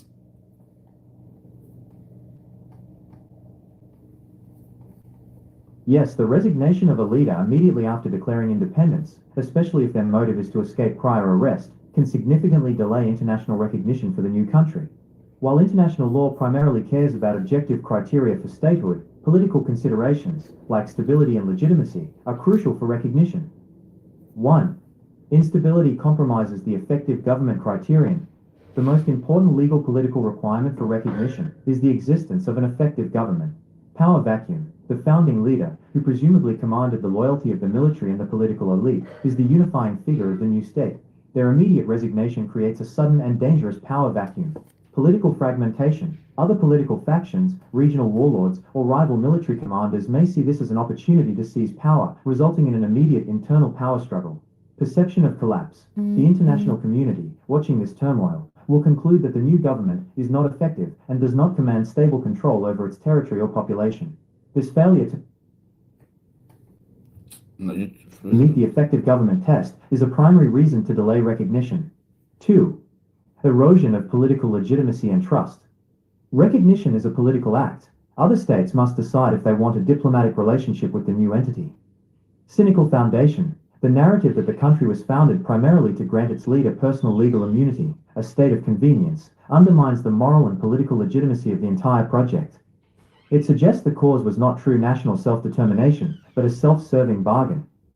Uncertain successors. The successors who take over after the resignation are instantly vulnerable to the charge that they are merely puppets or that their authority is tenuous. No foreign government wants to risk recognizing a regime that might be toppled next week. Moral hazard. Recognizing a state born from a leader's legal escape sets a dangerous precedent in international relations, making it less palatable for established states concerned with the rule of law and anti-impunity norms. 3. Risk of renewed conflict. The resignation, especially if tied to a peace deal with the former sovereign power, carries the risk of internal division. Betrayal of hardliners. Factions within the independence movement who are committed to the cause, not just the leader's legal freedom, may view the resignation as a betrayal. They may refuse to accept the new government or the peace agreement, launching an insurgency. International caution. Foreign powers will hesitate to extend recognition because it would mean taking a side in what is rapidly becoming a civil war within the new territory, further delaying the diplomatic acceptance the country needs. In essence, a leader's self-interested resignation transforms a celebratory moment of state birth into an immediate crisis of leadership discontinuity and institutional weakness, giving the international community ample reason to wait and see if the new country will actually survive. I will play it one once again, so you will hear it. Listen to this again. Forget when I agree, I sign. Listen carefully. Pay attention. For those who are preaching on their platform, Mazan cannot sign now. Came on here and he book or me. Can you go to him? What we are saying? These are the danger I can't now. After we will first discuss the danger before we go into the benefit. And it has given us kind of way from Nigeria government. Yes, the resignation of a leader immediately after declaring independence, especially if their motive is to escape prior arrest, can significantly delay international recognition for the new country. While international law primarily cares about objective criteria for statehood, political considerations, like stability and legitimacy, are crucial for recognition. 1. Instability compromises the effective government criterion. The most important legal political requirement for recognition is the existence of an effective government. Power vacuum. The founding leader, who presumably commanded the loyalty of the military and the political elite, is the unifying figure of the new state. Their immediate resignation creates a sudden and dangerous power vacuum. Political fragmentation. Other political factions, regional warlords, or rival military commanders may see this as an opportunity to seize power, resulting in an immediate internal power struggle. Perception of collapse. The international community, watching this turmoil, will conclude that the new government is not effective and does not command stable control over its territory or population. This failure to meet the effective government test is a primary reason to delay recognition. 2. Erosion of political legitimacy and trust. Recognition is a political act. Other states must decide if they want a diplomatic relationship with the new entity. Cynical foundation. The narrative that the country was founded primarily to grant its leader personal legal immunity, a state of convenience, undermines the moral and political legitimacy of the entire project. It suggests the cause was not true national self-determination, but a self-serving bargain. Uncertain successors. The successors who take over after the resignation are instantly vulnerable to the charge that they are merely puppets or that their authority is tenuous. No foreign government wants to risk recognizing a regime that might be toppled next week. Moral hazard. Recognizing a state born from a leader's legal escape sets a dangerous precedent in international relations, making it less palatable for established states concerned with the rule of law and anti-impunity norms. 3. Risk of renewed conflict. The resignation, especially if tied to a peace deal with the former sovereign power, carries the risk of internal division, betrayal of hardliners. Factions within the independence movement who are committed to the cause, not just the leader's legal freedom, may view the resignation as a betrayal. They may refuse to accept the new government or the peace agreement, launching an insurgency. International caution. Foreign powers will hesitate to extend recognition because it would mean taking a side in what is rapidly becoming a civil war within the new territory, further delaying the diplomatic acceptance the country needs. In essence, a leader's self-interested resignation transforms a celebratory moment of state birth into an immediate crisis of leadership discontinuity and institutional weakness, giving the international community ample reason to wait and see if the new country will actually survive. Yes, I hope you heard it clearly. We will do our analysis, but we shall leave an open mic. In case, whenever you feel like to call, you can call in and put mouth on what we, because in this issue of Mazen Nandi Kano, ka Ojena Nigeria akwụkwọ ka ọ sign ora iche na ọta ha gwabara ya. Iche na ọta ha gwabara ya. If you want to say something, you come. Because in social media. The thing has didn't want to become a topic.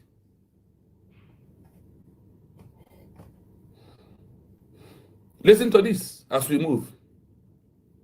Yes, the resignation of a leader immediately after declaring independence, especially if their motive is to escape prior arrest, can significantly delay international recognition for the new country. Do you hear this? The danger. Now, yes, the resignation resign on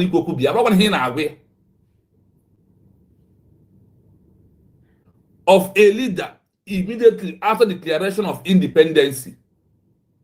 Yes, okay, what Biafra now? He resign Uzieno.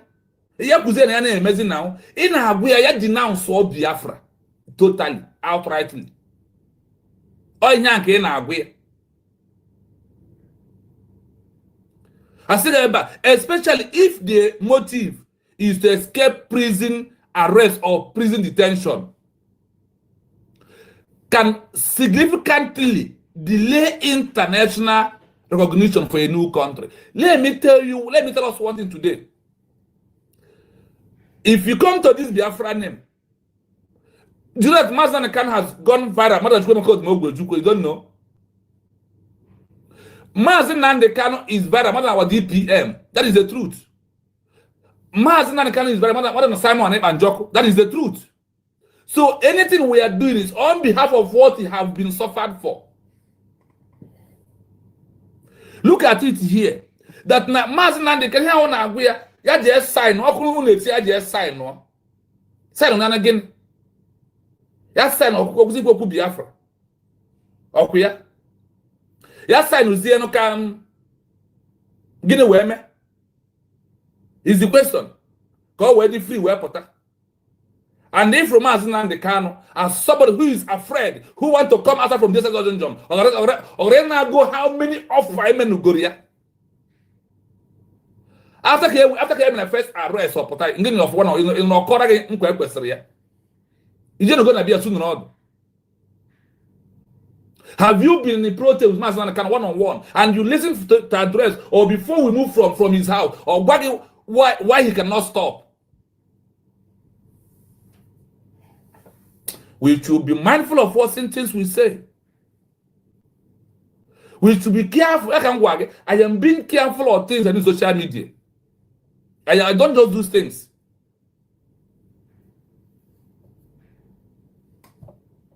Since all this years, I was just taking my time to prepare myself. Just that I will go to platforms so I can be able to say something reasonable.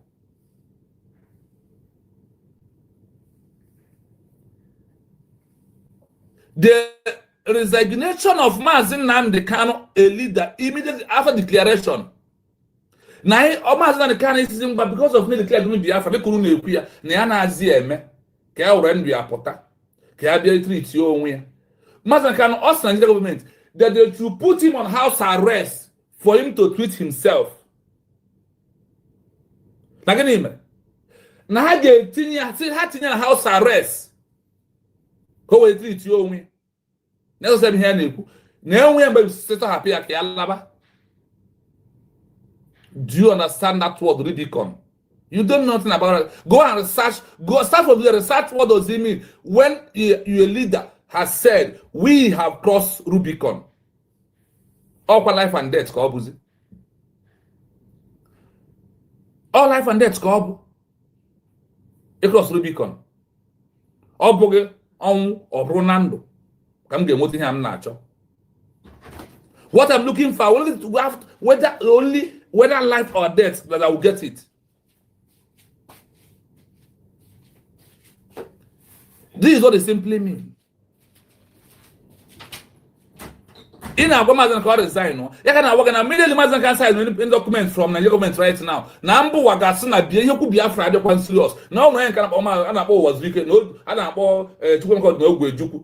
No be kwa me here make na katazie after 3 years or collapse by the Nigeria. All ya kin na gwan na ndekano. Ya collapse zie the movement. Ko by the Nigeria back. Or na chukwu emeka di megwu ojukwu e declare her the words we declare and defend for 3 years. Or metaka achi azo. Gini na make today. If you say the only declaration is a start of the movement, not the end of it. Our declaration is where we will ginger up, where the work has begun. They said the declaration is a first step. That is, they didn't say that the declaration is the first step. They said that declaration is the first step. Chukwu emeka odumegwu Chukwu declare chayo felwa. Umazulika bemenki ya. Just sign one. The same thing of fair, look what. Imane wonya nafo, where two of the on Iman on Nan the car on Simon Bacanbo 1 or 2. Never so good wine, a quima. On informers and the cano, it happens not to go record defend your own way. Or the cave one at 2. Or the cornet. In a he nature in mobili. Or the grand cornet. If I may ask you, or the king in a co, say happier, or the commands on the car on a to on a beer Nimobi. If my mother let you grow beer, it may salute the way we are, soludo, G wait, you guys, when we were. It may salute the way. In my in here. Get this man on call Mazan, because I don't know if Mazan can just on yourself, natural Zephyr. Benjamin Madu Boo. And we have got it. And we had Benjamin Madu Boo, where Jane on him with the final job for. And we have animal. We have got it. No judge where the opposite alcohol. In here, you go as Mazan and country, I can now. In here, you carry ball 1 year. If the go gun set now, Jesus Christ. Jesus, you will see. You Satan, get behind me. Upon Jesus, but could be able to stand and said, you Satan, get behind me.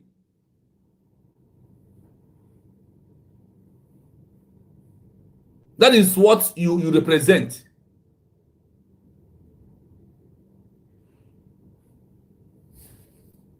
One upon a Mazan and kind of called you Bua.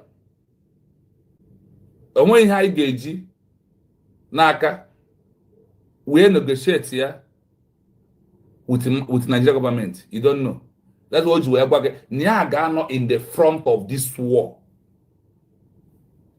That is why he told us that he will be in the front and be leading, not from the back. Where he is today. He is in the dungeon. And in the history of the country that I have checked out very well, who our scenario and their own are not the same. Are the same. The same thing Amazon can name right now. Go choose 042. Good evening, I see you. I see you, my mommy, Rose. I see you. I see you, Michelle. You're welcome. Thank you so much for being here. I see you, my humble line on Ezioku. Thank you, my senior comrade. I salute you. Thank you so much. You are telling Mazin Nandekano, go quit here. And now, you can have here now. na Obru na Mazi Nnamdi Kanu Esro, because of he was arrested and detained and tortured and resigned. Now significantly, no gauge, he's laying the international recognition for the new country. That is what it is. So he wants our recognition to be delayed more and some people to die more. You are Satan. You must get behind this movement by opening your mouth and be thinking of your sign of Kenya Kopota. You know, fear. That's why I told you the level where we are. This our common sense is no longer important. That is why what is our problem? Is the way we are reasoning. The way we are reasoning is our problem of Africa. It's a problem of you who open YouTube and asking him to resign, to sign as a top. Kopota. Mazda Kano. Ihe ahụ na-eme ka ọ na-eme asị na ọ na-eme agba nwata ihe eji abụọ ọgaranya ọ sị ka ya bụrụ ogbenye. When they told you what it takes to be a big man, you say, well, no. That's what we are preaching on social media. You must stop. If you don't know what to say about Mazda Kano, remain silent. Don't bring that stupid African mentality advice. You are demoralizing people's morale. Ojuku fell. Wazuke fell. Even at this program, now international global community are going to look at the Mazi Nnamdi Kanu with all the subjects and say no betray. I am mad to some people with what's coming from your mouth.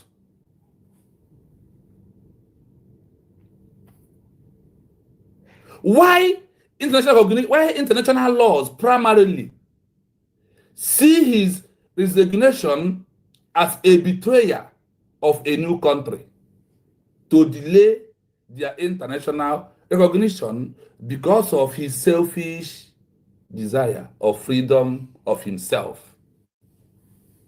We must continue. While international law primarily cares about objective criteria for statehood, political considerations, like stability and legitimacy, are crucial for recognition. There's something I want to take from here. There's something. Legitimacy and the crucial for what? Recognition. Standing strong is all about, that's what I told you, what is going on. That is why when you see those who are shouting, Ngozi Rabeze is a politician, this one is a politician, they are all fools and vagabond. Umokoko, Anakinyo, Inege. 1. Instability compromises the effective government criterion. The most important legal political requirement for recognition is the existence of an effective government. Is of existence of an effective government. The Biafra government today, in our form of Mazi Nnamdi Kanu. That is why when I look at all of you who refuse to address Mazi Nnamdi Kanu as a president, I look at you, I get some angry. A name that will change his status. Yes, our leader is important, but that name, president, supersedes our leader. That name, president, that name, prime minister, names the world, don't play with it.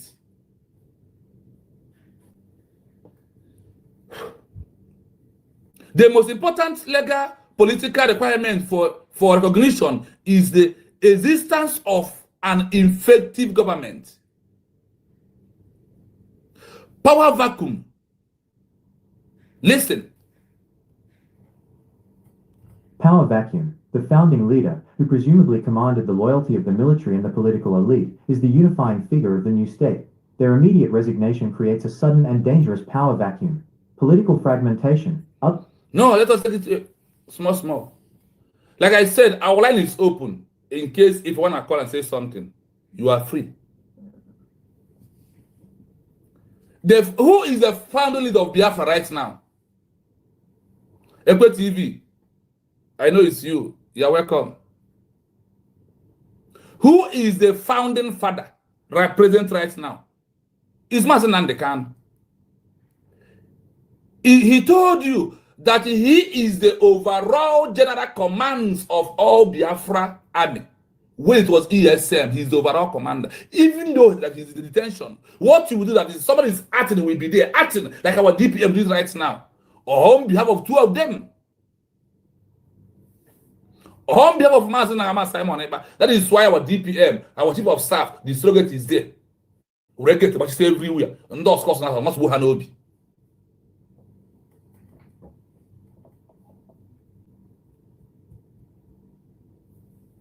Who probably command the loyalty of the military and the political elite is the ununiform figure of the new state.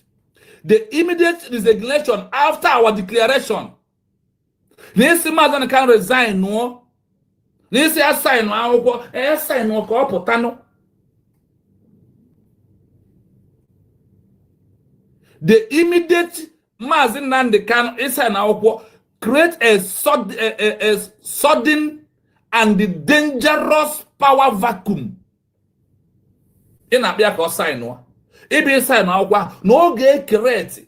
And you can work at the dear London. Ndi IPOB and as the Jafia and that man Jafia. Then you want to wear the Western design all. Now it simply means we are going to start afresh from day one. So the international community who trusted him for all these years is in dungeon without panicking or without betraying or without resigning. We look at that we are not serious, and they will have to study to monitor the new government. How do you feel when it comes to a house where your father is still alive, and when your father departs, what you pass with the own money? Use it to compare the global stage.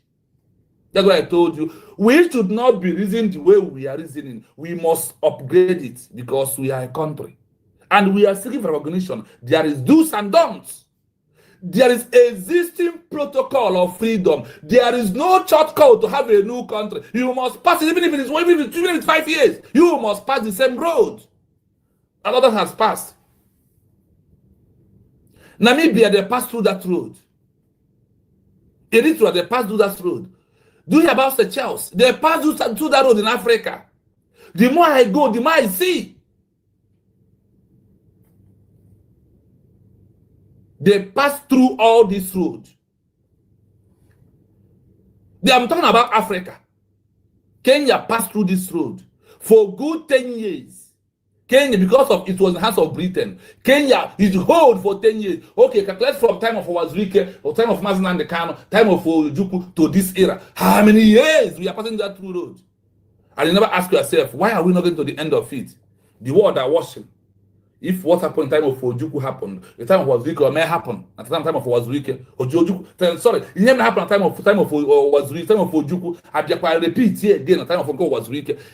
Yaki I'll repeat it again. I'm sorry for you. And from your information, remove emotion from this movement. But no hege one lelu neme gemeka onwetie.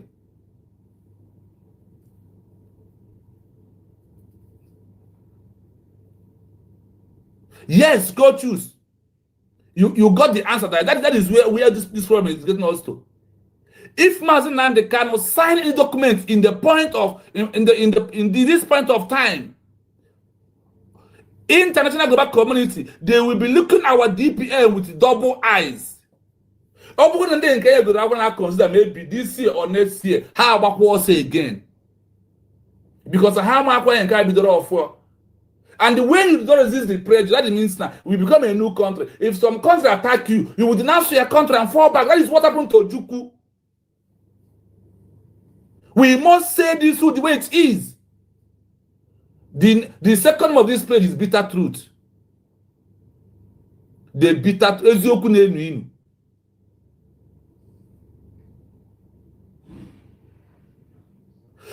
Yes, Sister Rose. Simon, we don't beg Nigeria to release Mazen Nnamdi Kanu. The leader, Mazen Nnamdi Kanu, please, I want to know in the comment section. Have you heard every day Mazen Nnamdi Kanu is begging Nigeria for them to release him? Have you? Have you seen for one day where Mazen Nandekano is begging Nigeria government to release him or for them to come? How many dialogue they may grow?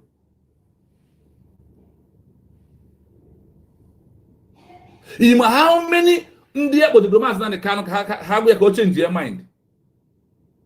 It's an idea here. It's not going to be a Ojo.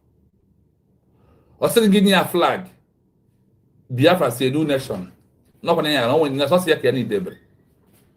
Or still in the hatch or giving a flag. At when I'm going many of you under the police position say, so each leave a position of Bonnet, Abraham, Abraham, Joe. There we need everything in between. We need those positions to be getting information from them. Or name Maro.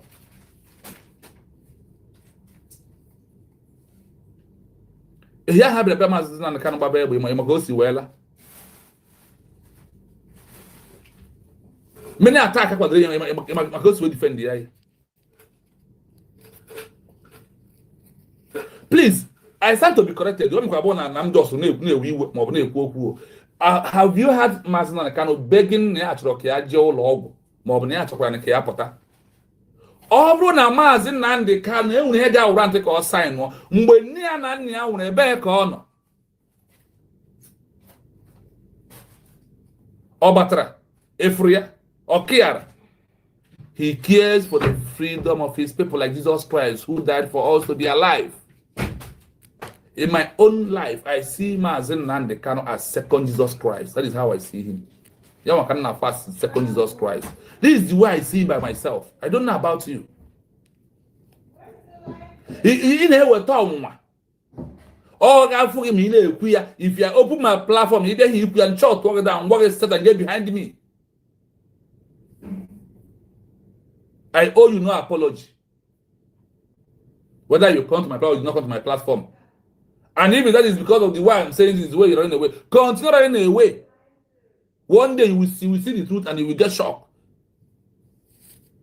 Do I care? What I care so much is that to this legacy to stand and also work to the name of Mazda to continue moving and the government understand it. I am begging to the government that it is a high time. And when I go to the party name, let me tell you one thing: the leader of Bangladesh formed a party name in America and the UK. How the better party will declare ZMAs, they will declare Rahman their president. Ezio the Nahuko, Ezo. I am na Kinyo social media. If be on a platform of Mado, imagine what in here, a probably was a boss. He went to the platform on ya. A queen sugar much you one by one. Even a platform of lion, you never pay attention, listen here. You raise and can't help and carry me. Hey, you know, when I'm Mazampola and you put now Mazan and the Cano, Yaja and Nigeria cause I know. It should go back one because lies and misinformation is very easy to go out.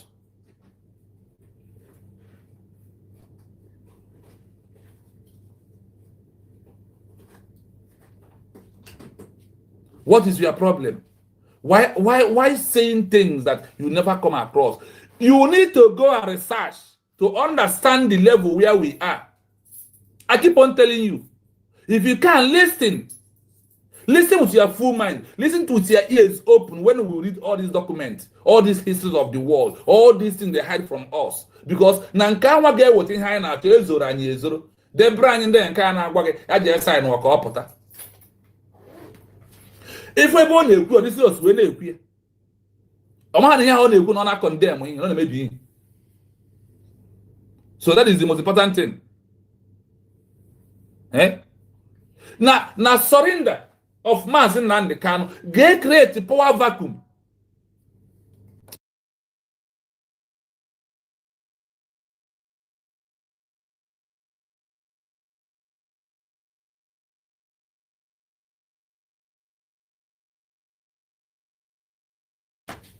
Sorry, my people. Sorry, please. Now, Mazin and the Kano, so also na Simon Eba, Branime. Biafra question me a dog gang. So also na Mazin and Simon Eba no kwa email. Mazana Kano can no anime. I got an again instruction. Talk less of the more design. Imagine here get men. More that sign. I will walk up. Go make his own. Go to Biafra.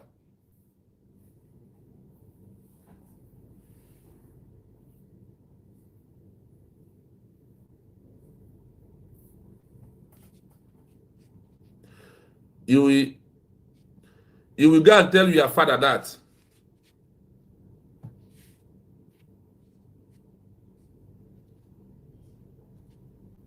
I don't condone nonsense. So you go and tell your father that word. So, in the midst of what we are doing, we must understand the level where we are, and the things that is acceptable, and things that are not acceptable, and things that will danger, things that will bring more danger into what we are doing. Even in the DOS in underground, or if you can do any member of DOS now, working hand the Kano, yes, I know go the first. Did you see any member of the DOS in the IPOB one Nigeria? Did you see any of them saying Mazan Kansan or sorry? We had a good hand on the ground, we see again that when he comes outside, they will start it afresh. Hey, we want the mother why you want the mother go behind because the Biafra is the business of them.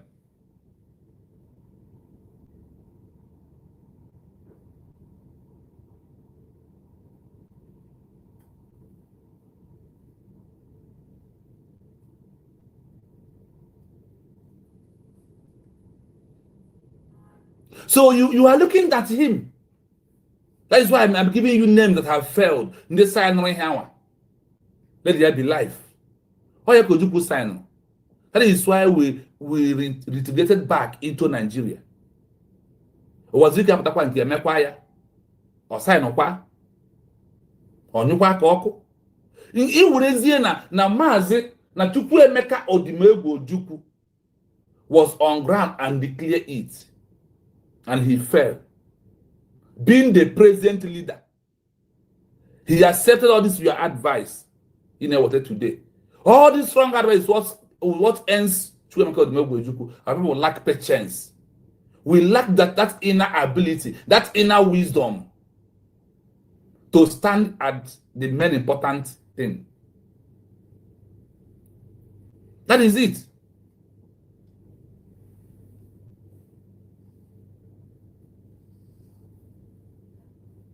So when you sit down on your own time, what are you listening?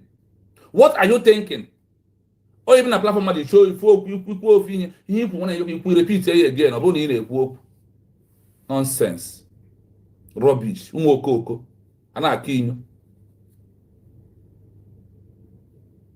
political factions, regional warlords, or rival military commanders may see this as an opportunity to seize power, resulting in an immediate internal power struggle. Do you hear this? Other political military commanders, other political functions, region, warlord, or rival military commanders may see this Mazin Nanekano sign as an opportunity to seize power. As an opportunity to see what? To see power. To seize power. Resulting in an immediate internal power struggle. Only that Simon Eba is inside. Gentle Butozo is his power. Who know how we have game.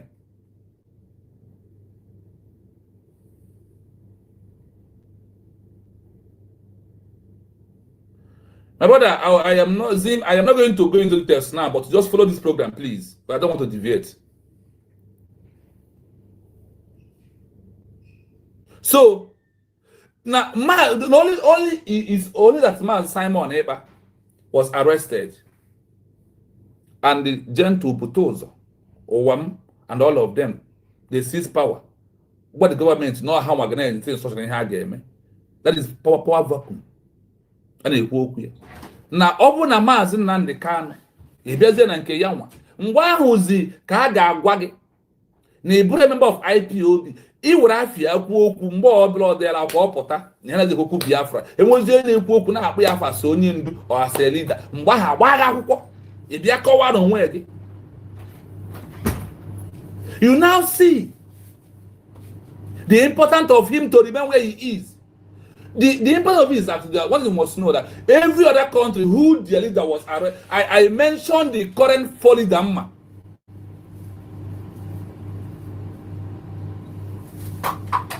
Thank you so much, coaches. You always on point this evening. Ihe ha ịma ha na-ekwu ya ya daa ọgwụ ya sign ọka ọpụta ihe ị na-ekwu bụ na okwu ataghị ezi na okwu akụkụ mmiri bụ na ị na-agwa mazị ka ya sọrị nda ka ọ wee ndụ ya pụta ka ọ kpọpụtazie mana ịmazi na mpụta ya na agwara hia na agwara hia na mpụta ya for him to be released because of his self-interest may delay the international recognition of the new country. No get delay the international recognition of the new country. No get delay. For him to do what? Oh, no, say yes, I know. I'm going to preach because yes, I know. No get delay. Then, not only that, Oga Bekuzi create more fracas, more function, more. In fact, everywhere about Champazimba, he was in hand. There was many divisions. You might know when they no because of this government, how they can here. Now, mass na can president saying yana weme, mo na asem ba unu prove. Mba ke gam. And then obozie ni na expect recognition if you are expecting the recognition to come in the next 10 years, then it will come in the next 20 years.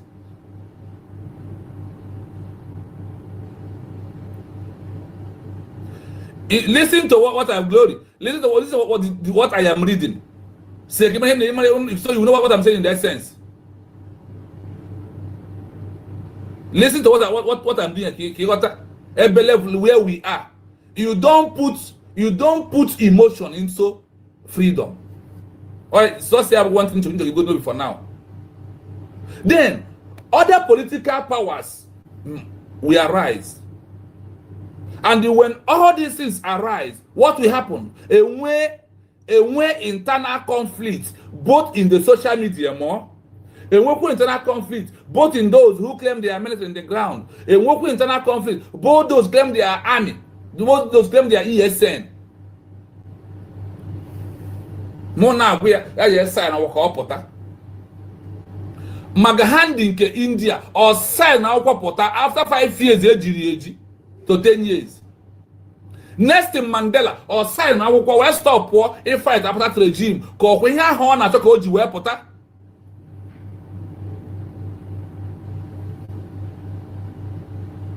Mazi Nnamdi has no feelings of coming outside without freedom. He told all of us either he lowered in the grave or he raised the flag of Biafra. That is where he is. And he told you that he will be in the front and leading the movement. Listen, a country like Bangladesh, a country like Kenya, a country like India, a country like Namibia, a country like Eritrea who fought their freedom out from Ethiopia, all of them, their leader was arrested. Gloria, what is your name? You can't comment here again, but I don't take nonsense. Always subscribe. We say from my subscription. Talk on. Do the shame. So, into what we are doing on this freedom in a Maria, it's never going to be their research, and you cannot listen because our problem, the way we are reasoning. The way we reason upstairs here is our problem.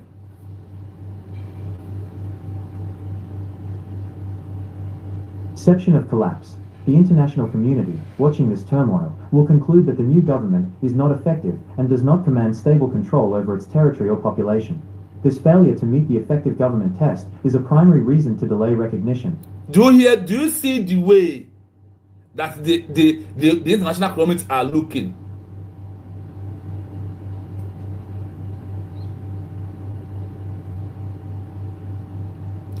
the international community watching this movement that we are into will conclude that the new government is not effective and does not command or stable control over its territory or population. This failure to meet this is a failure to meet the effective government test is a primary reason to delay recognition. Listen, when you come to this movement where we are, I want you to know one thing. You see, Nigeria to recognize us. Let me tell you what will happen. I have seen this program here before, but let me drag it back because of what we are doing right now, because this one called that program back. How can Nigeria recognize us? How? Can you tell me, you who wants Mazakan to sign and come outside, can you tell me how Nigeria will recognize us? If you can. On the comment section. How can a new country be recognized by oppressor or existing government like Nigeria?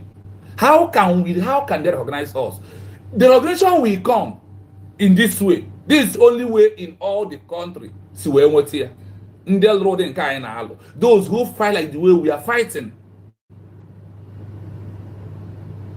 Those people who fight the way we are fighting, listen how they got it. Bangladesh, their leader, was arrested on the night of their declaration. Primary arrest. By who? By government of Pakistan. They are fighting to liberate themselves from. They now hold him. The second in command or whoever take the position stand up and make a declaration and they stand on that mandate. They did not beg Pakistan or Egypt where sign or cooperate. Do you know that now under the military regime of Pakistan, they sentenced Rahman to death? The Bangladesh people went and said, okay, and we are asking you, please, global community, please tell him to sign and come outside that we are not standing on our declaration again. No. What happened? Yanwa Keji, then some of the Pakistan military, the Bangladesh are the Jidendinkeha. They now come and hold them. Sometimes why I put Igbo, because I live with them around me. So the Pakistan people, the Bangladesh people like the Jidendinkeha,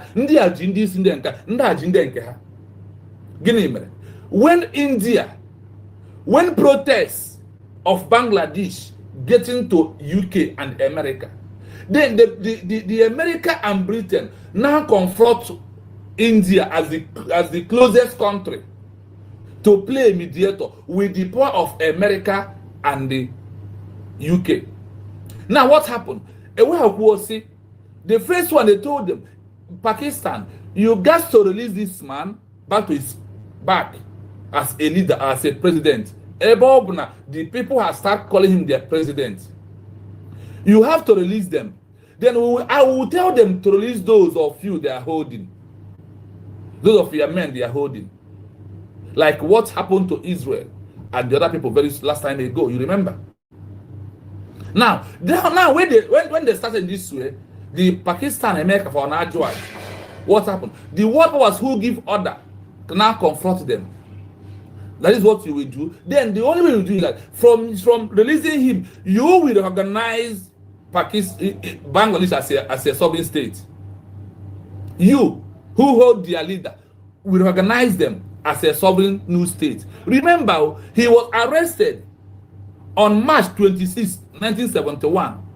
The night they declare Bangladesh declare a declaration.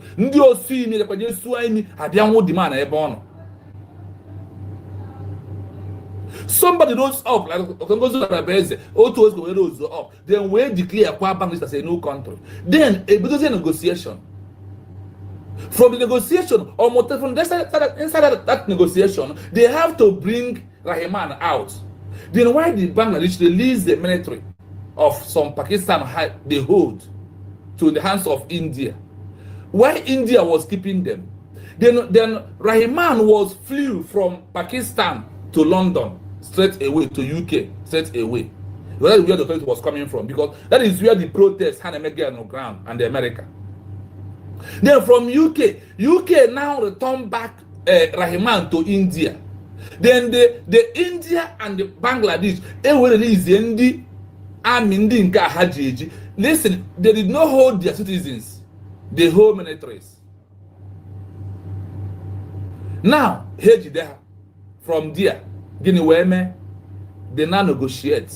Pakistan were organized here January 1st, 1972, after 1 year, or closely 1 year, because it's 9 months or 11 months Sunday. They now get their own recognition. Can you believe here? Ndị Bruzo were organized here as a sovereign state bụkwa Pakistan no ha na alụ ọgụ jikwa dia lideji otu zo jide Maazị Nnamdi Kanu. Then coming to Kenya own, ndị Kenya enweghị onye Britain ha ji, in all Britain ji Jomo Kenyatta ha ji ya. Then what happened? They happened that mgbe ndị Kenya bịara eme protest kwuba okwu tibe mba ụwa America ewe gbata ọsọ wee gwa London or UK or Britain, then let this man go back to his people. They have made a declaration. They have stand for 10 years, proving effective government. And the leader did not sign for 1 day. Because now America and UK, now you can sign and talk that Kenya is not going to be a free country from Britain.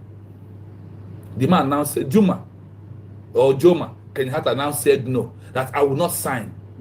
We want a new country. He stand on it, like Maazị Nnamdi Kanu standing today. You know you're telling Kenya now, we are not holding anybody from Kenya. We are not holding anybody from any Nigerian military right now, or any Nigerian top officer. We did not. We are not holding them.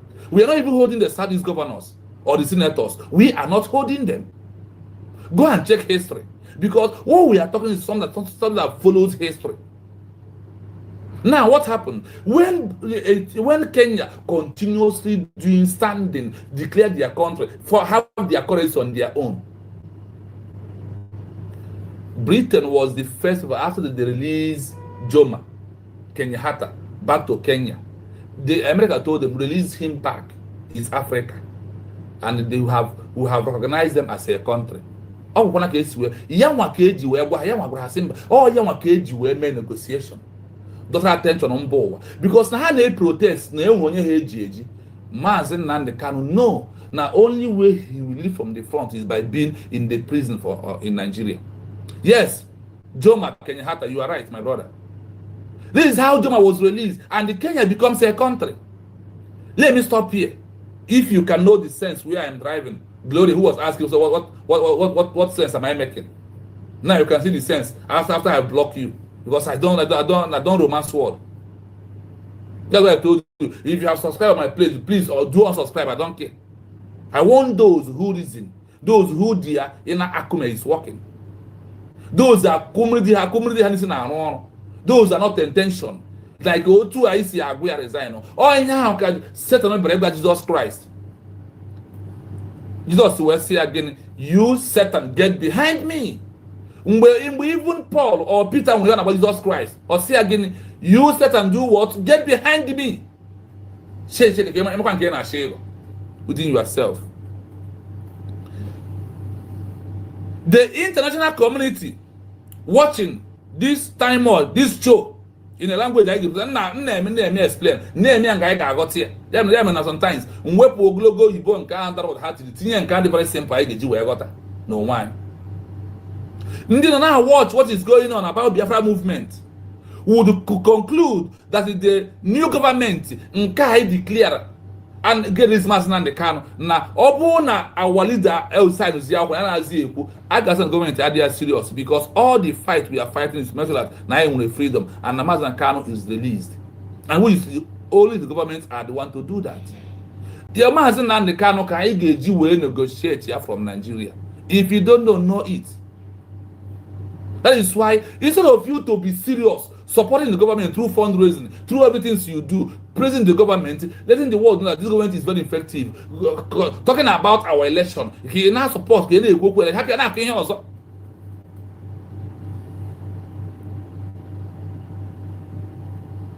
Now, opposite no sign no. More about resign no. More about o denounce o Biafra na go denounce wa. Go we wendo. Gini we mezian. Mgbe ahụ nika anyị nwe iwe other interrogation that there's a very delay. Because na mbụ wa na-ekwu okwu na ndị Kano right na-ekwu okwu ya. Na-ekwu okwu na ọ bụ a leader who is fighting for a new country.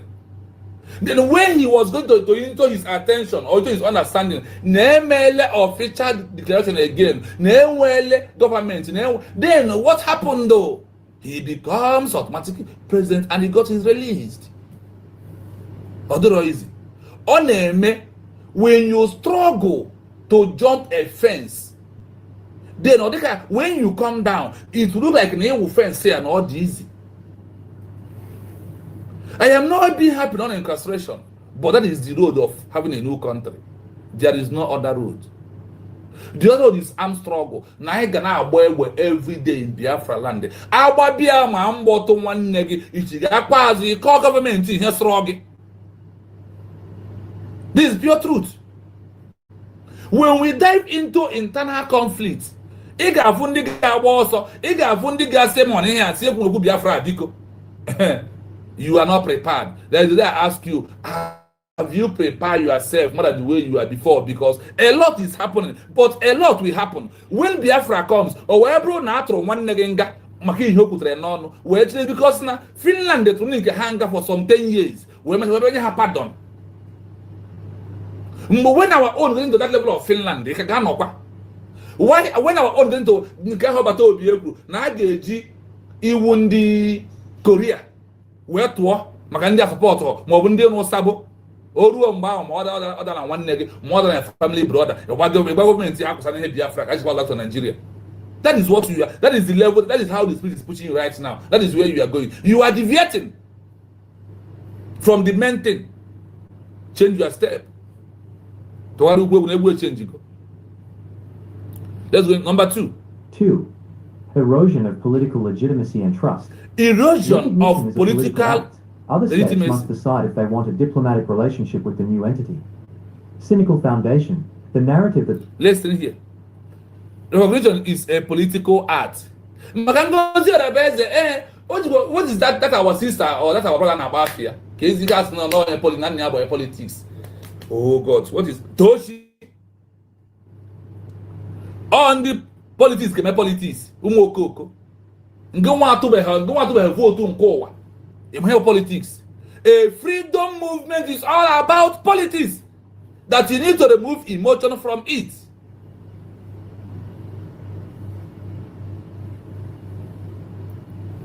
Ndị bahe na-asị na obere nwa na-amụ iri elu na obi ga-esi ike ka ị mara nwata mụba elu nne ya mụba ibe akwa ihe a okwu Igbo. Obere nwa na-amụ iri elu obi ga-esi ike ka ị mara akwa eji ya wee kụọ egwu.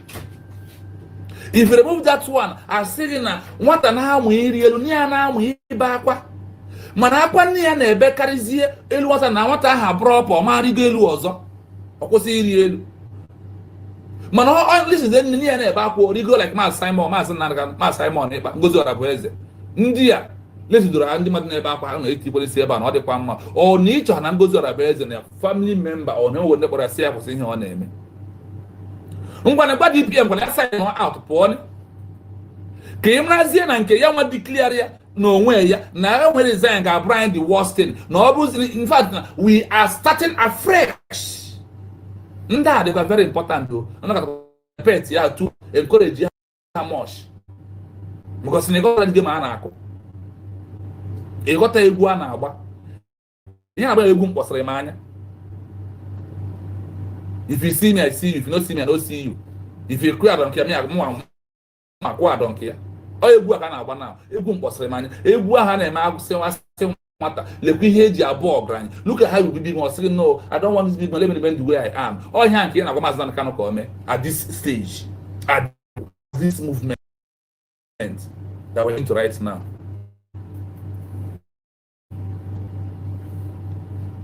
Other states must decide if they want a diplomatic relationship with the new entity, All how McCordry, all you want to politics. Nobody will say about it.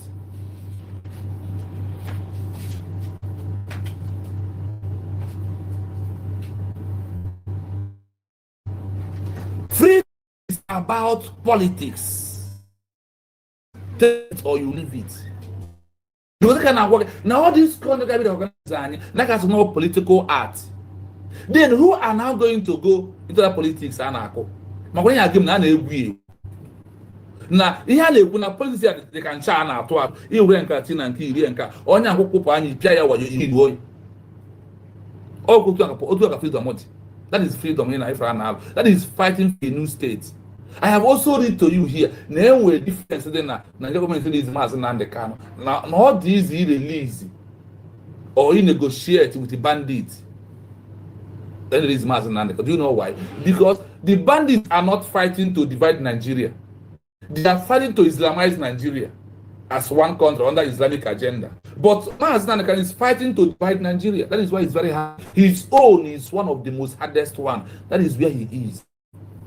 Instead of you to encourage him, we have that thing you are seeking, we have gotten our DPM. Our DPM wants to say, I thank God and 1 year work for 1 day because I can if you go here.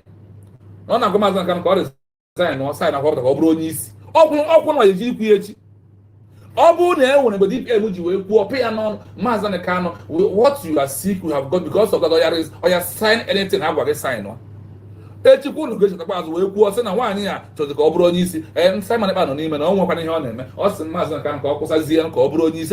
so even you agree, I go the same one.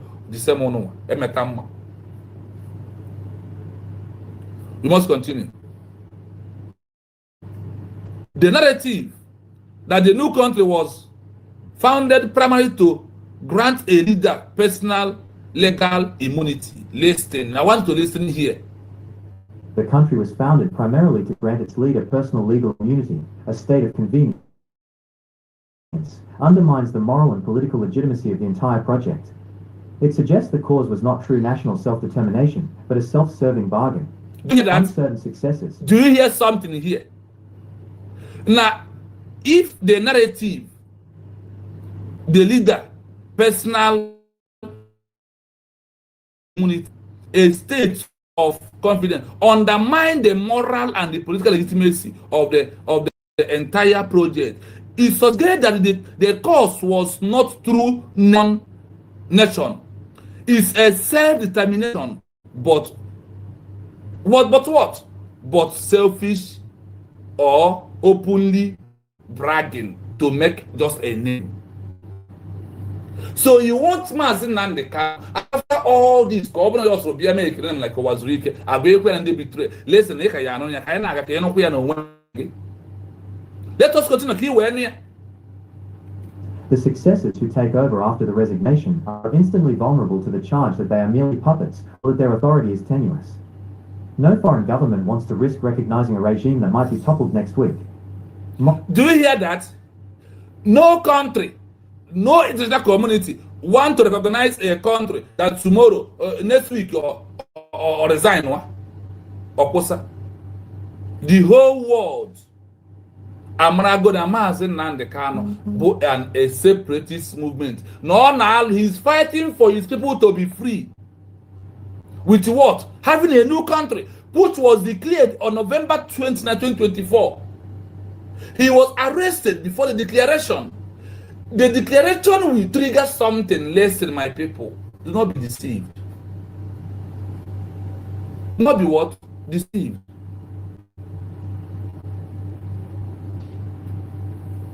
Do not be deceived. On certain successor, the successor who take over after the recognition, after the resignation of Maazị Nnamdi Kanu, or not sign or all those are instantly vulnerable to change that they are moral purpose of their authority treasure. No foreign country want to recognize or remember such a state who their leader has been what? Resign. The main leader. Do you know that is the name of Mazi Nnamdi Kanu as a president will drag attention of the international community to give us pity? And they call him Mazi Nnamdi Kanu, the president of United States of Biafra. Hashtag Nigeria/Britain. Free Mazi Nnamdi Kanu, the president of United States of Biafra. This name has a very big favor. More than our leader Onyendu. In politics, what do they use? President, prime minister, vice president. This is what they use.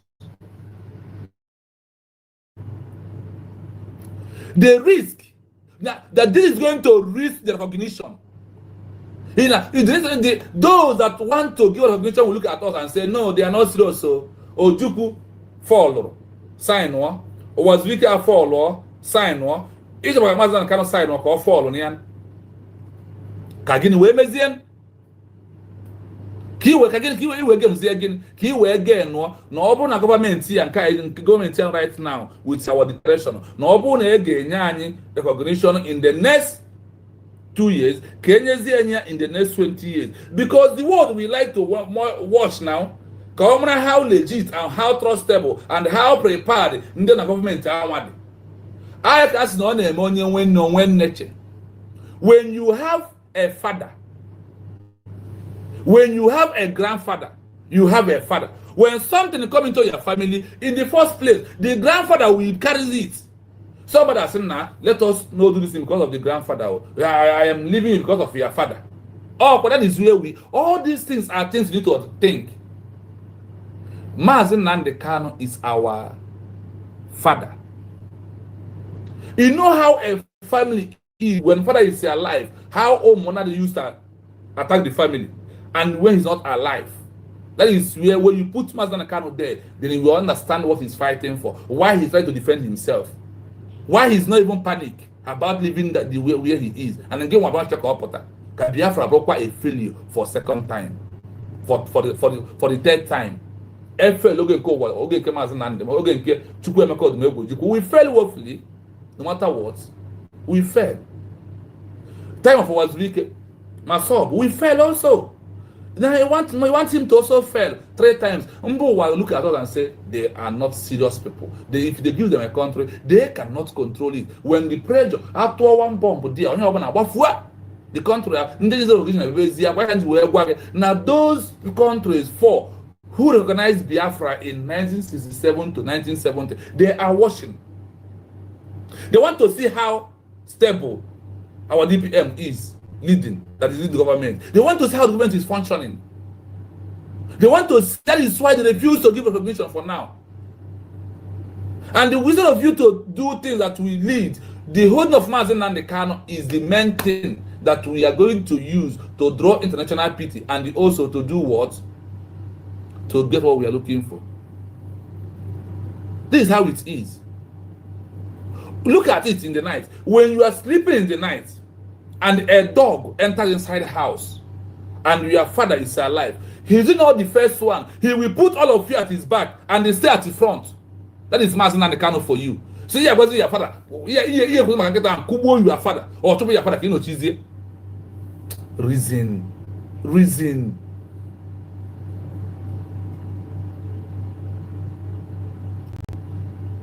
Moral harder. Let us listen. Hazard. Recognizing a state born from a leader's legal escape sets a dangerous precedent in international relations, making it less palatable for established states concerned with the rule of law and anti-impunity norms. Now, I never even got here. Recognizing a state born from a leader. Recognizing a state born from a leader. How did we get here? I want to ask you, I heard voice of Mazi Nnamdi Kanu. Which voice you had? The second voice you had is the voice of Mazi Simon Eba. Mazi Nnamdi Kanu is the grandfather of us. Mazi Simon Eba is the direct father. The mother is Dr. Ngozi Onabueze. Whether I like it or not, look at how these three things connect together. And that is what makes a very big, large family. Are you following? This is fact and figure. This is pure fact and figure. Look at it here now. Am I the one saying this is the international who got recognition? This is what they put in the document and keep somewhere. If such a thing happen,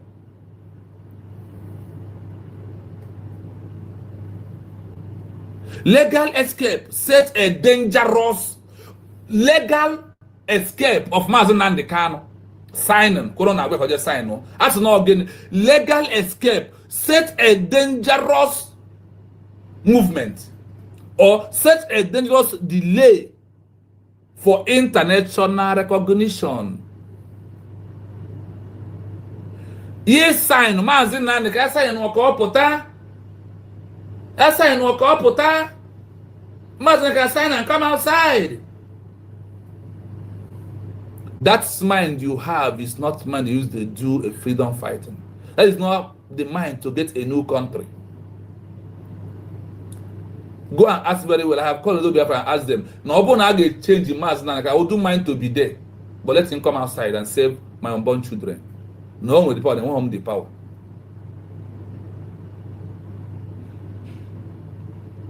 Look at it here now. Recognizing a state born from a leader, a legal escape because of detention or torture is a very big dangerous happening or delaying international recognition, making it less comfortable for establishment a state. I hope you had it. Under this one is to escape. Can we maybe can a government wear grant here? Call even if they call wear laba. After that, but they have legal escape. One or drop easy. Bana going to wear na account. The movement is not for child's play. The movement is not a child's play. Nino go social media money here na korande mmado ka e reji be na go we deceive omu Biafra mo make obi ha we juo yi. It's not a child's play. Risking or renewal conflict. Listen, can you fuzie ya now? Listen, can you hear under the eyes of the international communities? How they are seeing him. 3. Risk of renewed conflict. The resignation, especially if tied to a peace deal with the former sovereign power, carries the risk of internal division.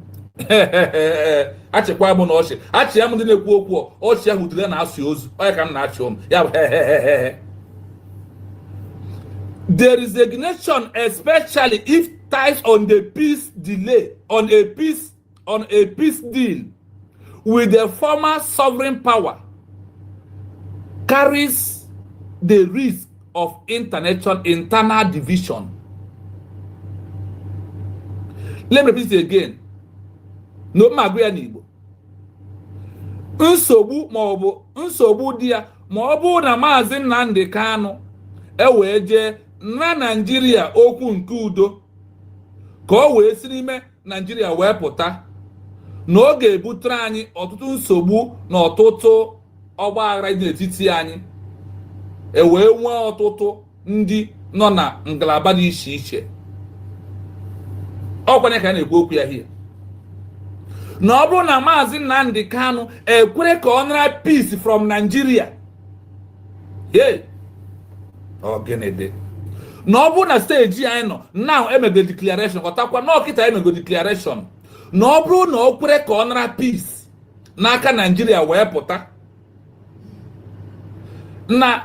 n'aka sovereign power ya bụ Nigeria government na power ha n'okpuru ọchịchị Nigeria na ọ kwere ka akpa peace ntụ na-ekwu peace political solution ka ọ kwere ka ọ nara ya.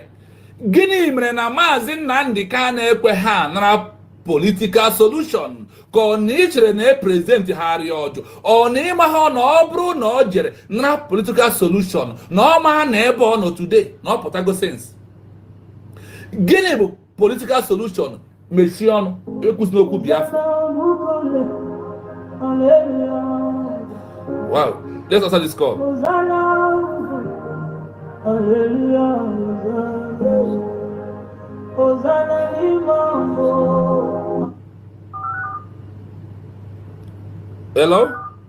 Wait, network. Hello? Yes, good day. Sir? Yeah, good evening. You're welcome. Hello? Yeah, you're hearing. You're welcome. Good evening. Good evening from here. You're welcome. Yes, good day. And so my name is Lovina Richards. Okay. Based in Jamaica. All right. So I'm actually the USB administrator for Jamaica. Okay. And I'm a member of the state of Odumegu. All right. You're welcome. Platform. Me too. I'm from Odumegu also. Oh wait. Yeah, I said I am from Odumegu also. I am from Odumegu. Okay, great. Yes, I saw your number in the platform. Okay. Right on. So I know we don't know each other. Yeah. Okay, from before, and honestly, I am not the type of person to disturb others for favors. Okay. But I felt the need to reach out to my fellow brothers and sisters for assistance. Okay.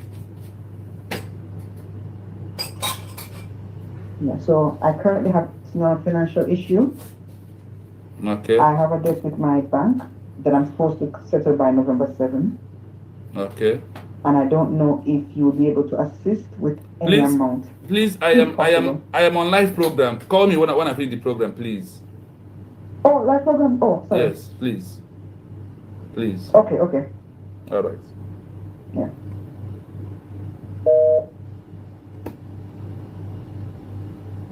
Okay, my people, we'll continue. Because what we are doing is worth doing.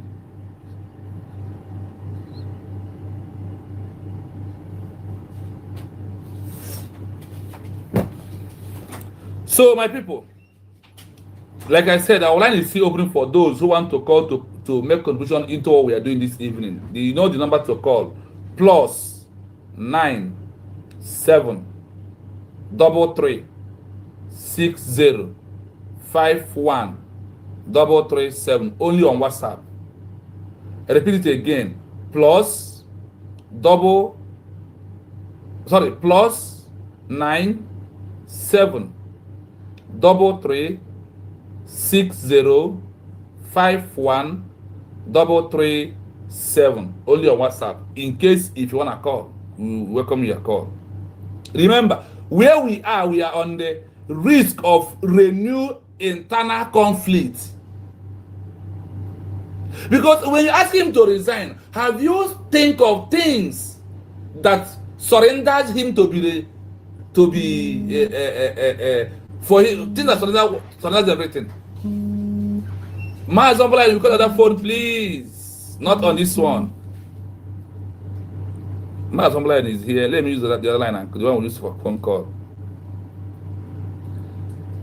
Because the one is calling is one I am using for the program. Maz humble lion. Maz humble. Yes, you got the other. Yeah, Maz, good evening from here. Yes. Good evening. Thank you so much. Thank you so much. I really appreciate it. I believe you are hearing me. Loud and clear, Anyauma. Okay. So that because of what happened yesterday, Yeah. Because of what happened yesterday, when we are about to end our program, when this issue come up. So I'm very happy that we are here to correct it so that Biafrans will understand that maybe, I don't know how we put it so that maybe, but thank you so much. That is only what I have to tell you for bringing this up so that our people will understand. Yeah. Much appreciated. Yeah, thank you so much. It's like you're on live program, right? Yes, I'm live. Oh, because I hear from background. what we have to do is we must say the truth at all time. The only thing that anybody can stop us now, let's see if we cannot be able to research. But once I listen to something, I see that thing has been getting my attention, my brother. Only my job is to go take my time to dig out the information. That is where we are. We are. See, the Biafra where we are now is not where our common sense we apply. No. We are now that way, and where Mazen Kanu told us, the way we reason has to change. What keeps us where we are is the way we are reasoning. That is why we are looking at, we should tell him to sign and come outside. Now, the end on the risk. Now, Mazen Kanu be sign, no, where JP stock, na Nigeria, where the evil na political solution. Political solution on this movement is when the international community interfere and ask to be negotiate or Nigeria to recognize us. That is the only political solution is gonna work. Why did you not ask? When we never declared, why did they not give him political solution then? And they just discharged him and told him to start coming to court more and more. If you hear the side of Mazen Kanu release here through Nigeria government, he not have pardon or not peace talk. I'm gonna arrest every day, and by that time his life is in danger. I will give it to you tomorrow. Can you know the danger also the one in your hand? I will call sign no. That sign no peace with Nigeria. You know we are denounce all Biafra. That is just in a very straightforward way. It pierced my heart when I'm hearing such a thing because of things I have already found out. That is why it's always boiling in my heart when I somebody saying that now call sign or call porter. That one can start glory. Glory. If the Nigerian want me to be there today, I will go. But let him go because his freedom from him to be here will bring Biafra more. But he said that he will be in the front of this war. That he's going to lead by the front. What is doing? He's leading from by the front. It's my right. That's for Biafra. In a court, no right here. No be sign up to have rights. Never right here. It is shown that Biafra for a country. You don't say why you know a concept.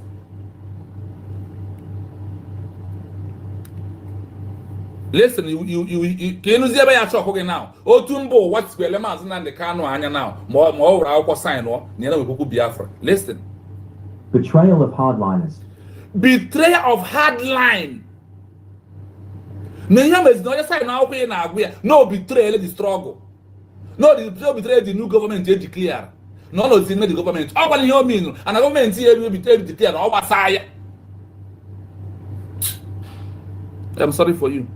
Factions within the independence movement who are committed to the cause, not just the leaders. Faction within the independent movement who will commit to the cause. Many factions they grow more. Some people now quiet under IPOB na Mazen Nande Kanu in charge. Mazen Nande Kanu sitting here mashallah today. In the IPOB eke wakwa nke ha. Look here. As now betrayer of all headlines. No, I have highest betrayer. Then again, functions within the independent movement who we are committed to the cause will start having their own group, a divide. Yeah, that is internal risk of renewed internal conflict. On our side, no risk of more internal conflict. Yeah, but that I'm working gentle na butozo. Nke hezuberege. I'm working kendi fallback. Ozuberege. I'm working kendi RCC. Ozuberege, I don't want to first unite or the other game. I don't want to get adult. He may see again in it. More reason and think. We are not here to do propaganda. We are not here to to humble one of us. That is how we are going to go. Then we can be able to go what we are looking for.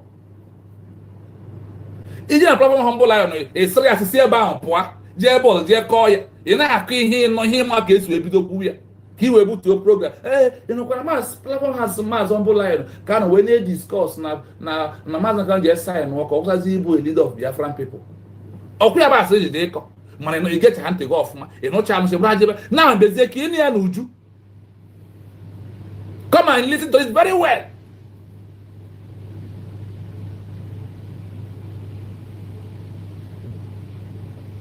legal freedom, may view the resignation as a betrayal. They may refuse to accept the new government or the peace agreement, launching an insurgency. Listen from this place. Not just the leader a legal freedom. Not just the leader a legal freedom. Once a new country is being declared, may view the other countries, listen, the international community may view the resignation or resigning or sign as a highly betrayer into the new government. A very big betrayer. Kaga segna Mazi Nnamdi Kanu betray kwana before you say something, think of things that surrenders what you want to say. Okwu abu free, okwu nwere meaning, and the okwu dị legally, okwu na-esike. They may refuse to accept.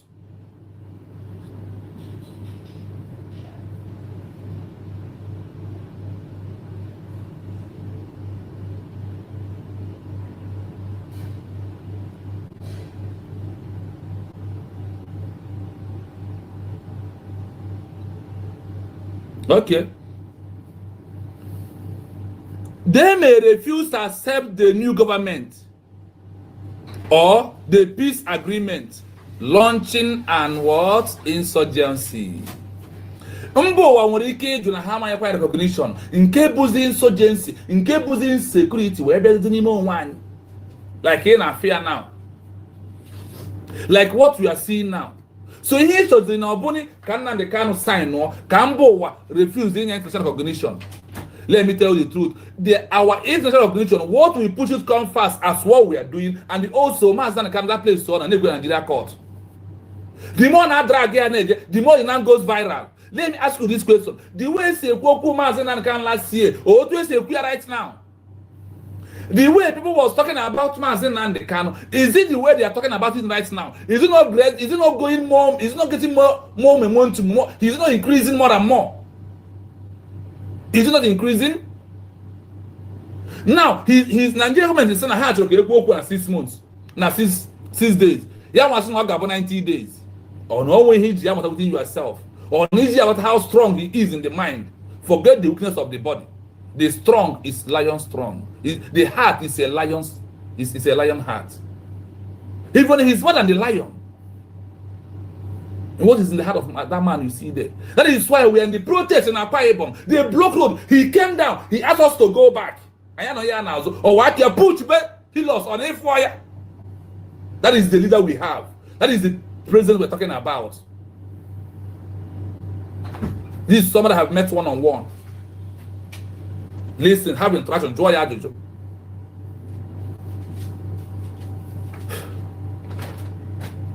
Oh, here, Ketro. Na signa mbo wana signa no one general peace talk with Nigeria government. No betrayal, kana affair, and not the men how they withdraw their attention that they will hold their recognition to the new government because now the old that is the father.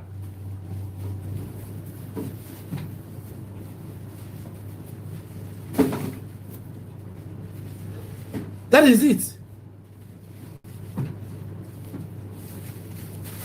So na ihe na achekwa na okwu nke aka gị ma ọ bụ na atụkwatazina na onwe ebe odu aga na problem more and more. Pray for him.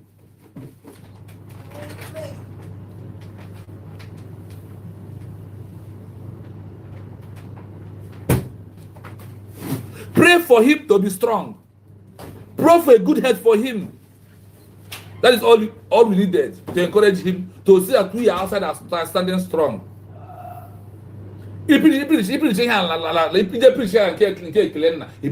humble lion. Go where no he na-ekwu, yana agbagara ya ala. Why na he na-ekwu na binye ga weta nsogbu?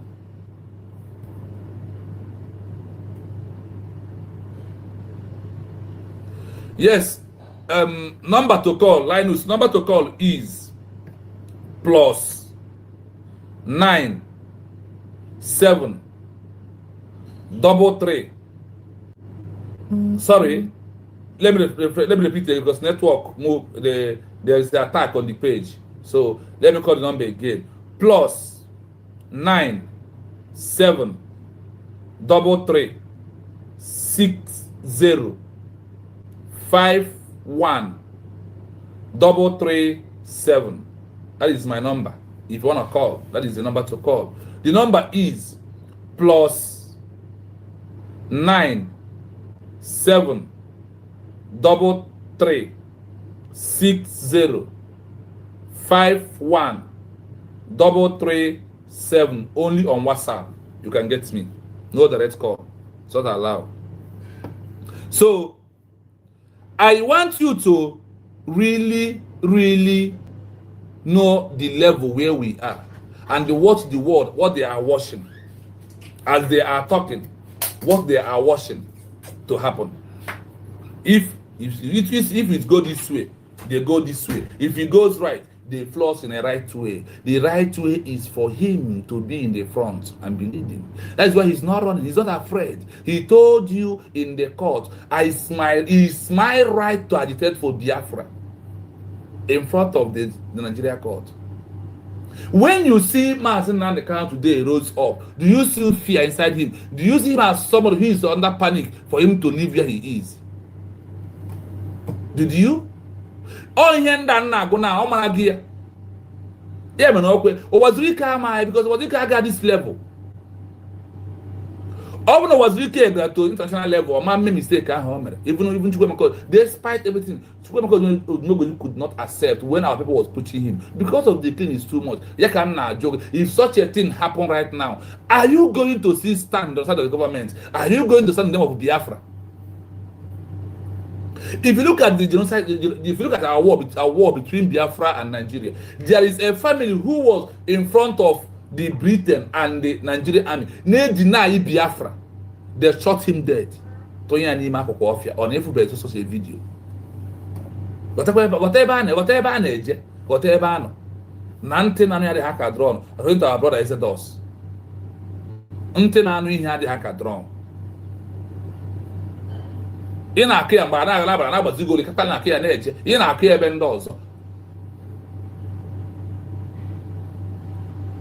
So in Ugonian from those who are watching us. Na Mazan kind of one just na peace talk. Not quite betray Yakob. Now I am with the new government. Oh yeah, could you oh yeah, or was wicked another? Yeah, man, what was it poop? Or what the Hana chose able Biafra inside one Nigeria. So in here he which Mazan and the can.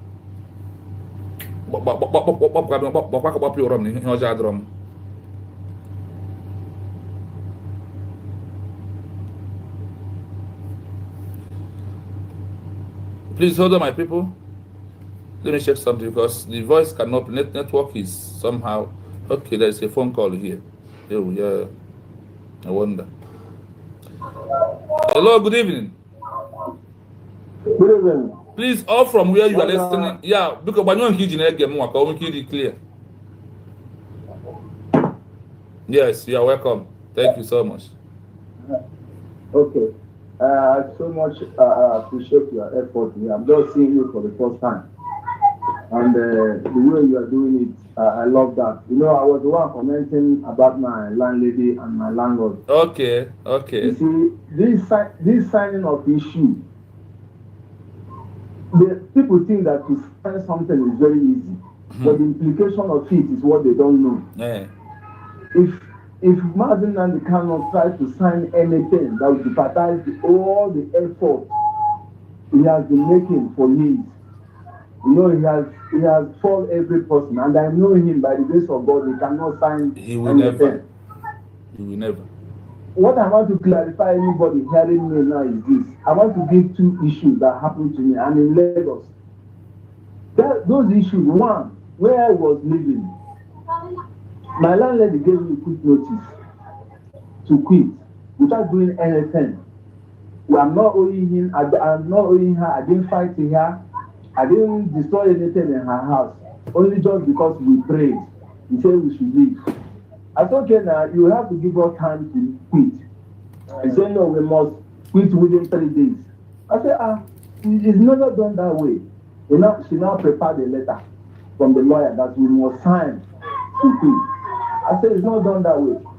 the lawyer has to summon us. We got to her to the office. The lawyer insisted that we must sign, that when we sign, he will now go and beg the landlady to allow us. I look at it, I said, this is wrong. You are not talking to a baby. Even if I didn't go further in education, it doesn't mean that I will not know what is right. If he cannot beg this woman to allow us to live, or when we got house, it's not when we have already signed, we will now beg mama, because whatever we sign is binding on us. That exactly. will fit within 3 days. That will fit within 3 days. I said, we are not signing. He said, hey, is that what? Okay, you people are showing stubbornness. My brother, I didn't sign anything.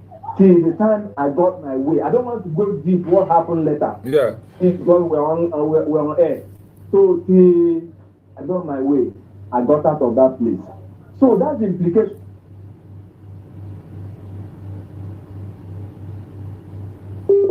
Network.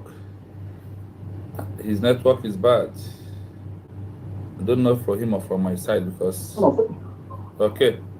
Another thing that happened where I was working. I don't want to mention his name, but if I say what I want to say now, you will know. The chessman in Africa or in Nigeria. I was working with that company. Okay. Something happened where I was working. They gave me another option that this is how we should do. This is how I should do. I said no. This is not my appointment letter stated. This is what my appointment letter stated. If that's the case, I have to resign. My brother, I put my resignation letter. They summoned me. That why did I resign?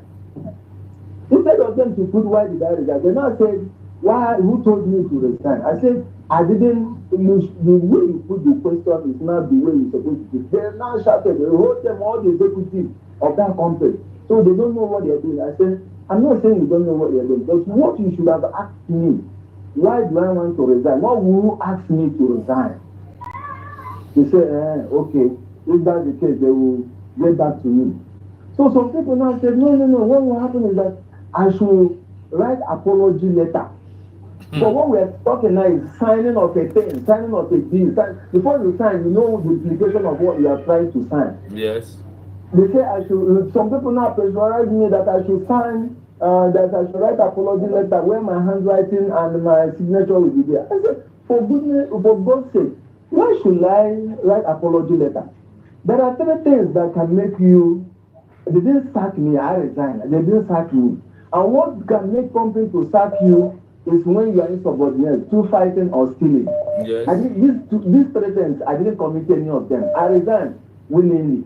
So telling me to write a resignation letter doesn't come here. They say, I'm proving stubborn. Okay, they did it. They write their letter that they have accepted my apology, my resignation letter. They have accepted it.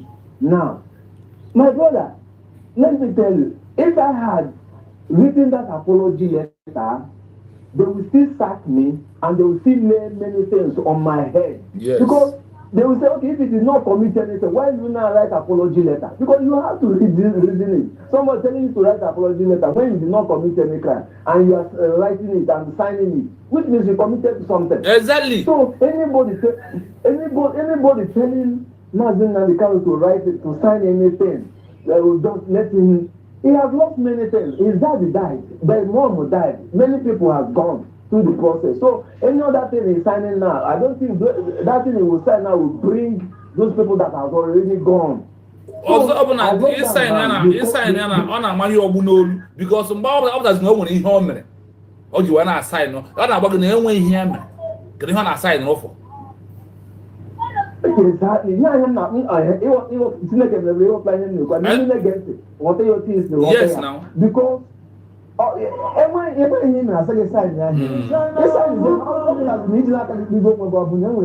exactly.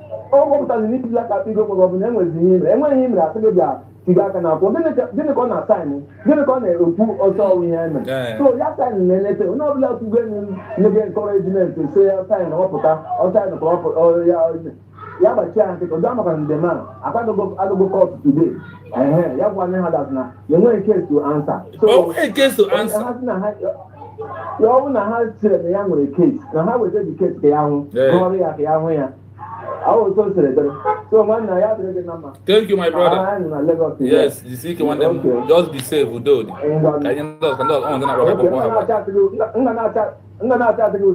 Yes, I have a number in my program. Yes, you are free to chat here or send message here. Okay. Thank you so much.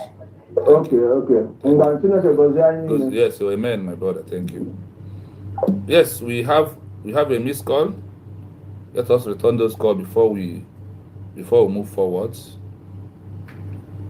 We have a missed call.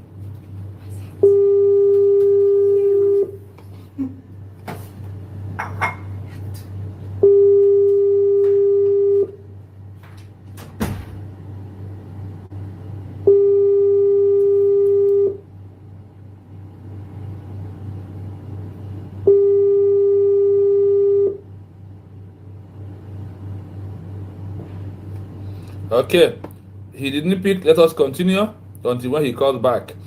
We are going to finish this the danger. We must finish this danger this night, no matter what happens. Then the call can continue coming. Now you have understand the risk of Yahweh say one obona. How can agbadi assign or gini come on assign no.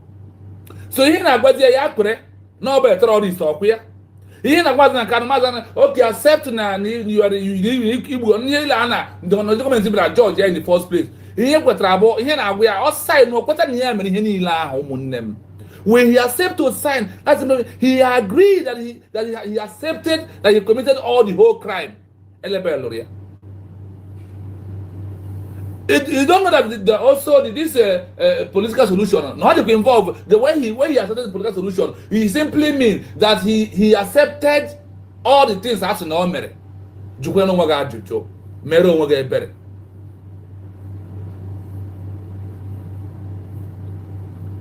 I hope you are listening with your men oblangada. What you anybody butu kwa ebi na he ga we. Jugudi ihe ọ na sign kwa pota o gene dị ha.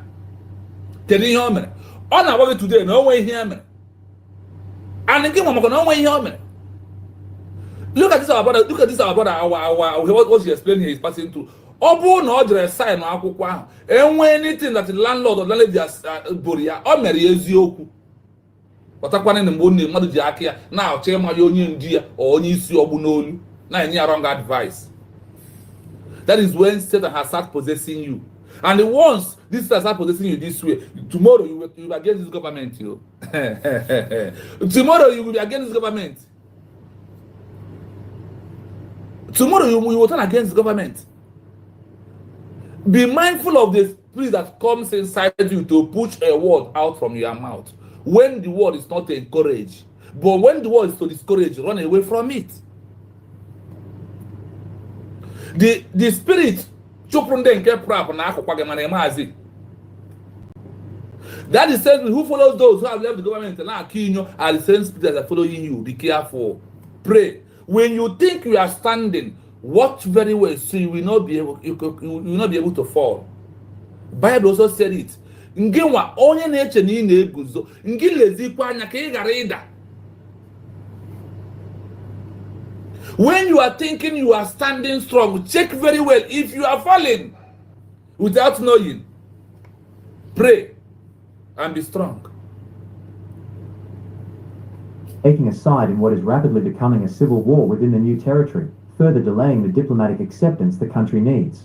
In essence, a leader's self-interested resignation transforms a celebratory moment of state birth into an immediate crisis of leadership discontinuity and institutional weakness, giving the international community ample reason to wait and see if the new country will actually survive. I hope this is conclusion of it. I hope you have seen the danger. Now, within this danger, I want to ask you if you call on this phone or comment. Do you think Mazan can sign or Yakam?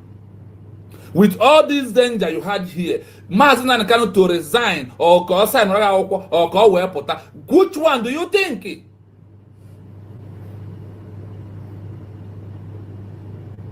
Foreign powers, we do what?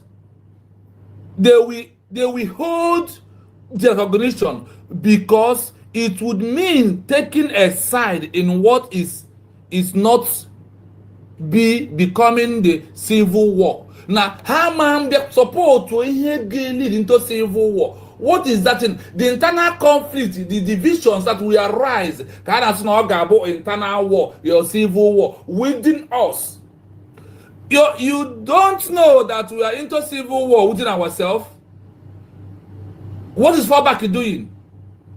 What the IPA Nigeria doing? We are fighting civil war within ourselves. That is, they call it civilian war, internal civilian war. That is what we are into right now. That is what Adochi is doing. That is the Chika Audrey.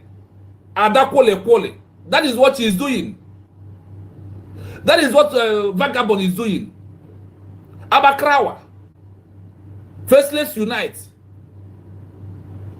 Ene ekwu okwu maazi na ndụkọ na afọ ihu anya ndị mmadụ na-eso onye afọ ihu anya ifere megbukwa gị nwa bingo onye na-eso bụ Adakwole ga-ewe ihe oji a na-agwa gị na once a new country declare grow na the leader amaje sign akwụkwọ ọbụla no declaration of that new country and the diplomatic movement dị ya n'ime bụ ihe ga-release ya wee jize ya wee mee negotiation Nigeria wee recognize ya Biafra as a state, as a sovereign state.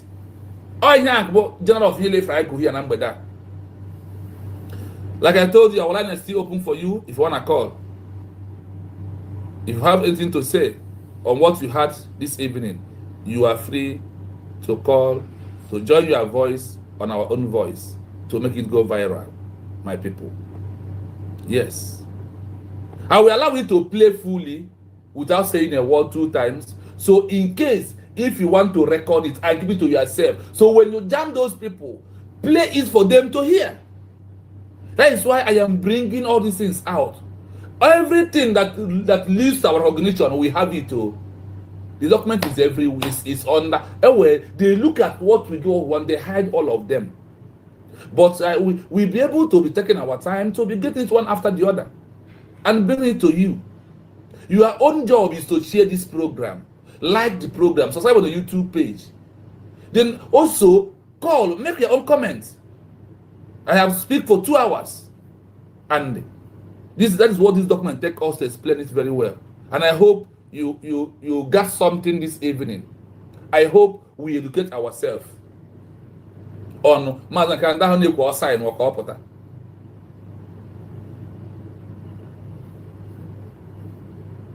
I hope we have educated ourselves on this aspect of the danger. Then by tomorrow we are going to discuss the benefit Dinia Otuoge sign.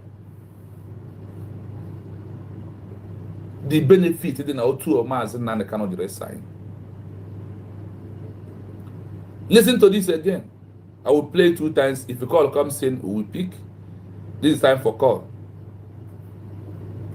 Yes, the resignation of a leader immediately after declaring independence, especially if their motive is to escape prior arrest, can significantly delay international recognition for the new country. While international law primarily cares about objective criteria for statehood, political considerations, like stability and legitimacy, are crucial for recognition. 1. Instability compromises the effective government criterion. The most important legal political requirement for recognition is the existence of an effective government. Power vacuum. The founding leader, who presumably commanded the loyalty of the military and the political elite, is the unifying figure of the new state. Their immediate resignation creates a sudden and dangerous power vacuum.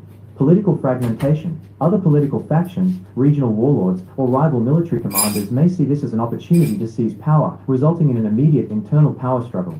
Perception of collapse. The international community, watching this turmoil, will conclude that the new government is not effective and does not command stable control over its territory or population. This failure to meet the effective government test is a primary reason to delay recognition. 2. Erosion of political legitimacy and trust. Recognition is a political act. Other states must decide if they want a diplomatic relationship with the new entity.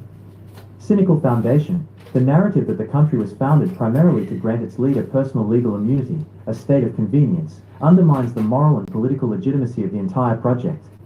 It suggests the cause was not true national self-determination, but a self-serving bargain. Uncertain successors. The successors who take over after the resignation are instantly vulnerable to the charge that they are merely puppets or that their authority is tenuous. No foreign government wants to risk recognizing a regime that might be toppled next week.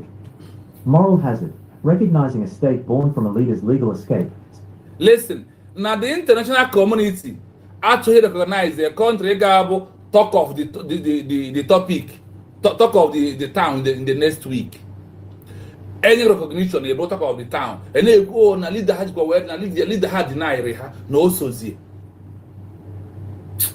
Sets a dangerous precedent in international relations, making it less palatable for established states concerned with the rule of law and anti-impunity norms. 3. Risk of renewed conflict.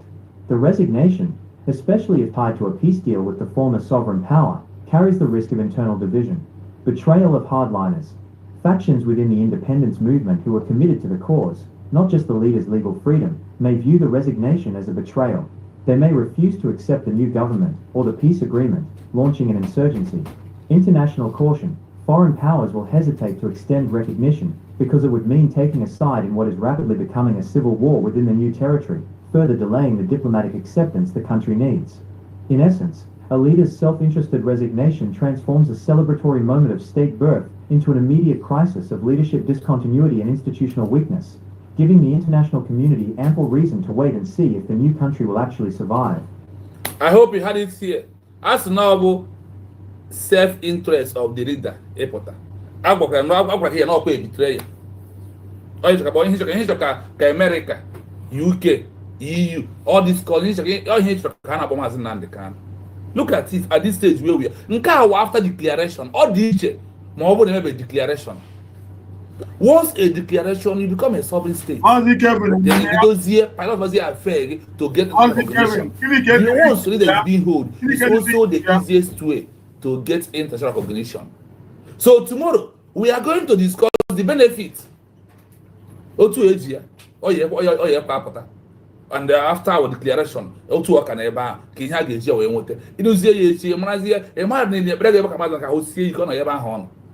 recognition. It doesn't matter. He has chosen his life to live. Or he never called you to come and help him. So please, like and share. I'm going to end this program because I don't want to pass 2 hours because of those who are going to watch it later. I thank you all for being here. Thank you so much. From me, from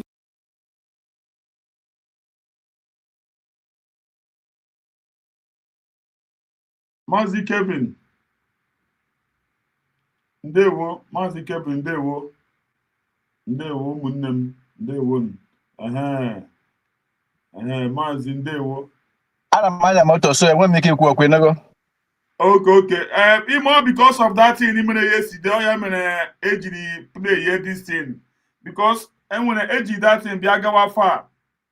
I be biagawa far. So as soon as the kwenye na platform humble lion.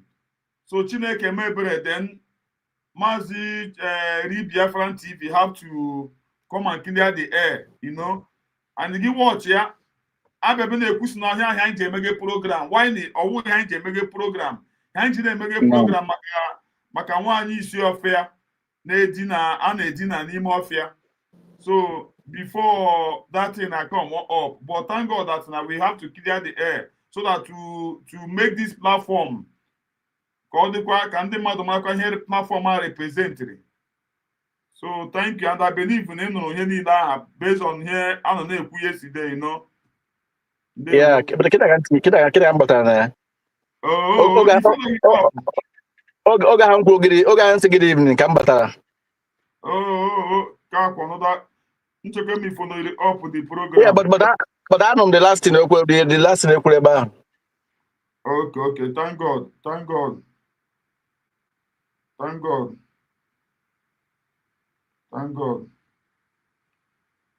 So let me continue driving. Okay. Biafran TV, Mazi ndewo. Mazi, I'm leaving from here. Mazi the Kevin the here. People now say also follow her by the program. But I believe not gonna give watch here, I believe not gonna give watch here. So you really done a great job.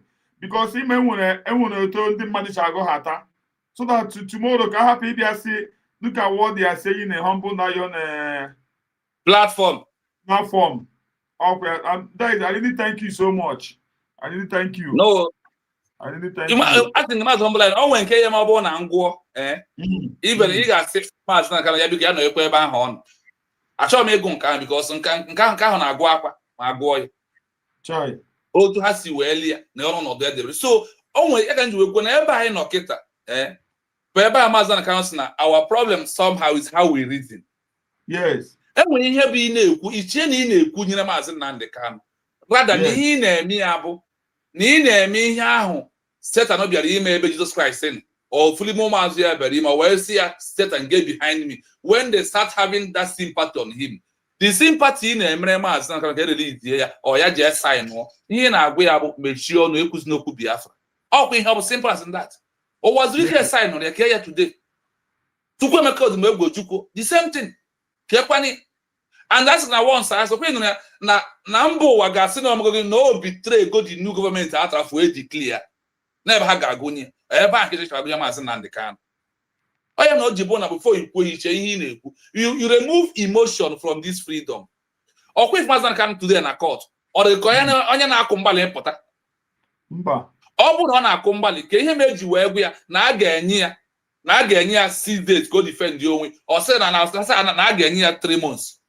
90 days go wee defend onwe ọ gwakwara gị na ebe ahụ ya nọ na ya nọgo ya 5 years na next 1 year aja egbu ya ọkwa na anụ ya from ya ọ nọkwa na-eti aka na court na-eti aka n'obi ya na right ya targeted for what for Biafra nke nwa bụzi ihe na-enye ya sympathy banye egwu ya aji ya sign ọ sign akwụkwọ ime ihe ọ pụtara dị ọsọ na ma ya agụ ihe ebe a sị na ebe a na ọ sị gị na ọ sign akwụkwọ na ọ mega accept all the things eboro ya terrorists killing and all these things all the whole camp charge will now come back then osi ebe ahụ na-apụ then Nigeria we jezie now mee ya rearrest nke ibu ozi na ọ kwetago na okpe mara ya ewetụzie ya nga forever and ever by tomorrow ọ dịka by tomorrow ngụkwara ka nnukwu nke ahụ also reform bịa gote the benefits dị n'ime ebe ọ nọ for right now otu o si wee nọ ka every other leader in the world all the mmadụ 4-5 doro m anya they are fighting like us and how they get their own freedom the same way ka anyị ga-esi wee nweta ya ebe a nke nọ right now so remove all that your advice ndị enye maazị Nnamdi Kanu advice ka arụ ijukwu na onwe gị ebe ka Benjamin Madubu Ugwu nọ kemgbe ọ dị twice ebe ka ọ nọ ọkwọ ndị advice maazị Nnamdi Kanu ime ihe mere trigram maazị Nnamdi Kanu ịsak Ifeanyi Ejiofor ọ maka this political solution ọkwa ya mere watch ya Aloy Ejimakor ọ na-akọ akụkọ political solution na ya n'ọnụ mba ọ na-ekwu okwu agbata obi ọkwụ ya today maazị Nnamdi Kanu achụọ ya echi because political solution bụ na ọ ga-ekwe go first na ihe ndị ahụ asị na ọ mere ya ewezi ka apadozie ka e wee mere ya ebere ndị Boko Haram na-ekwere ndị ha mere ka enye ha pardon maazị Nnamdi Kanu na-enwe ihe o mere kedu isi agasa na akwụkwọ gịnị ka isi asa nọ ya ọ sị na ọkụ ewejidezie ya ọfụma ka ọ bụ na ọ daa n'iwu okwu otu a ka ọ dị my brother so let us allow our brothers to stay their mind somebody can kpọọ something ka ha nugo first because of this ele nwaanyị Isofia na-edina n'ime ọfịa after that woman na-agba m nchefu nwere ike icheta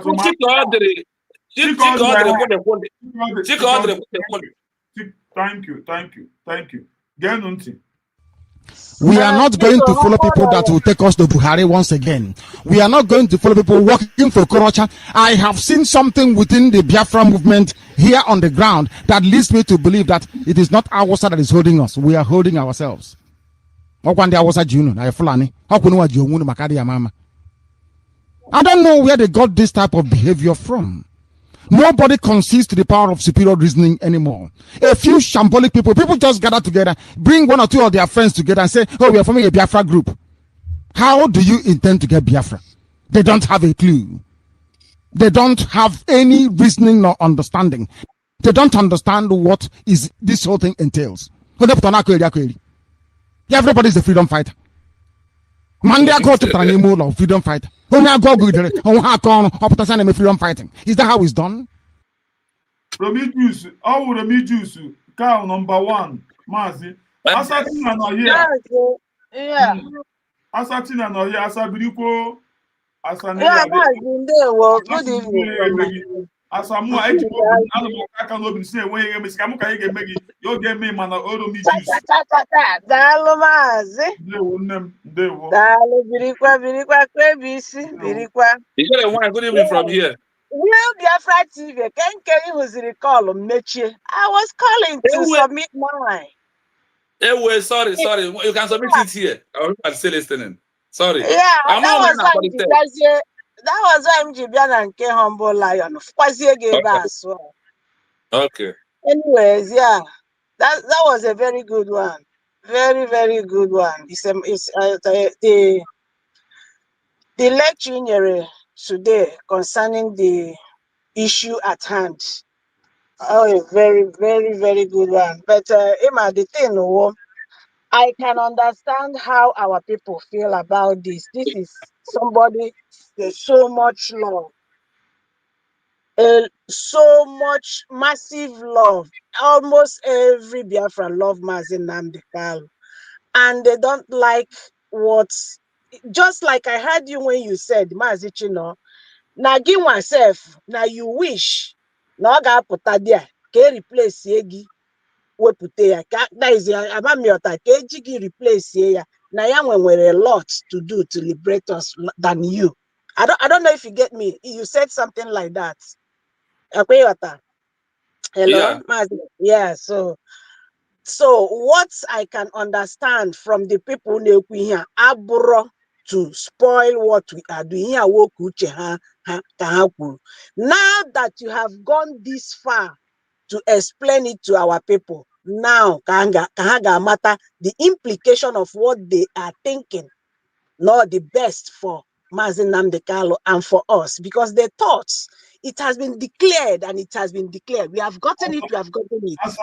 Now, asa biki iwe no biki chefu ihe chọrọ ikwu ị na-ekwu now ọwụ mgba Sabo Firstness Unit wetara na platform ịma gị hụ ka Sabo Firstness ya echiche eme ihe ọ gasị obi afọrọ abịakwa n'obi anụ na onye ifu ihe this guy mere one man kpọrọ ya yesterday dịka ịdị ihe o mere eze kuna mgbe ọ gwara si ya esi nọ na platform ndị a yes, I understand. Yeah. On the platform that I put on Igbo Mazin. Oh, yeah, the thing. Yeah, I can assure you, even Firstness tonight don't even know this thing Mazi Chino did today. He don't know it. I'm telling you. So many people may think that what we are looking for, we have gotten it. So Mazi Nnamdi Kanu can come out from there anyhow, because but they don't know the implication in international law, what it means by him accepting that to come out. But today, with this thing, Chino Mere today, it is now very clear and more clearer to anybody that has been thinking like that or have been losing this kind of thing, thinking not the best way to go about this. Our people ignorant, honestly, that has been the biggest disease in this world. Honestly, ebe ahụ ka nsogbu gị ga-esi wee bido, and ebe ahụ ka nsogbu gị ga-anọ wee tọọ gị tado gị na akpịrị tọọ. But once you know about it, you will know how to go about it. You understand? I am chọpụtara here. So I won't even go hard on them. What we should do is what Chino have done today. So everybody must go and listen to that. To some of us that are thinking towards that direction, with what Chino did today and what he said he will do tomorrow, because tomorrow will be what's that again? The benefit is yes.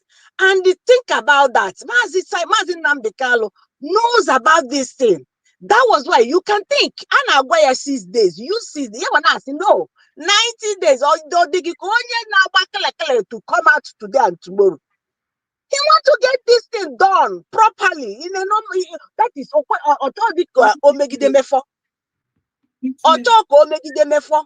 you understand? This is Mazi Nnamdi Kanu that is seriously ill. But now we from Moya that is so strong. You understand? Moya is so very strong. To the extent that no got drag this thing to whenever. But he's ready. He's ready. He said it is Biafra or Nkewano, but God forbid, it's not gonna be Nkewano. Mazi Nnamdi Kanu is not on any picture to grab it or sign anything to come. And so our people, you have had it from Mazichino's lecture today, teaching today. So all of you that are thinking towards that direction, because our women are high wearing can they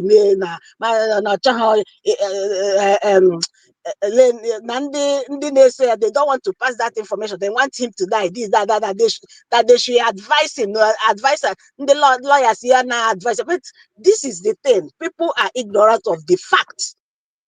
The real thing. Let me keep something in. My Benjamin Madubu. Eme na bata obi egwu maazị kan ji wee gwa ya sị na ọ bịaghị nke isi ahụ Judas Christ Jizọs remember ji wee gwa ya ọ ihe akọ nọ na-agwụ ya kwụsazikwe na ya ka apụtagodi ebe a ka o si ike the same thing ife anyị eji ọfọ na mkpa na-agwụ the same thing. Remember that was exactly thank you so much, Mazichino. That was the song they were singing, DOS and the rest. All of you remember. But thank goodness, like Chino said, Mazin Nnamdi Kanu already know this thing. All these things. Even the lawyers, they know all of these things. You know, that's why they cannot even how to advise him to do that. But they know the implications. They know what is going to do to our struggle, to our freedom. You know, that's why they are not even going towards that direction. But look at DOS. Look at even Nkewana sell out Caro White. As a lawyer, you were supposed to know better. He was dangling to that solution, political solution. You see. So, my people, that's it. That's it. And thank you so much, Humble Lion, for that voice. I saw no onye na-amahụ about this our freedom, how it's being done. Nwanne nọrọkwanụ n'akụkụ ka ndị ma how it's being done nọrọ n'ihu. Lenu na adocho eze na-agụ always want to be in the front. Why that's ọ ma ụzọ ebe a na-aga. Ị ma ụzọ ebe a na-aga gị ga-abụ. What is your problem? Get the color of your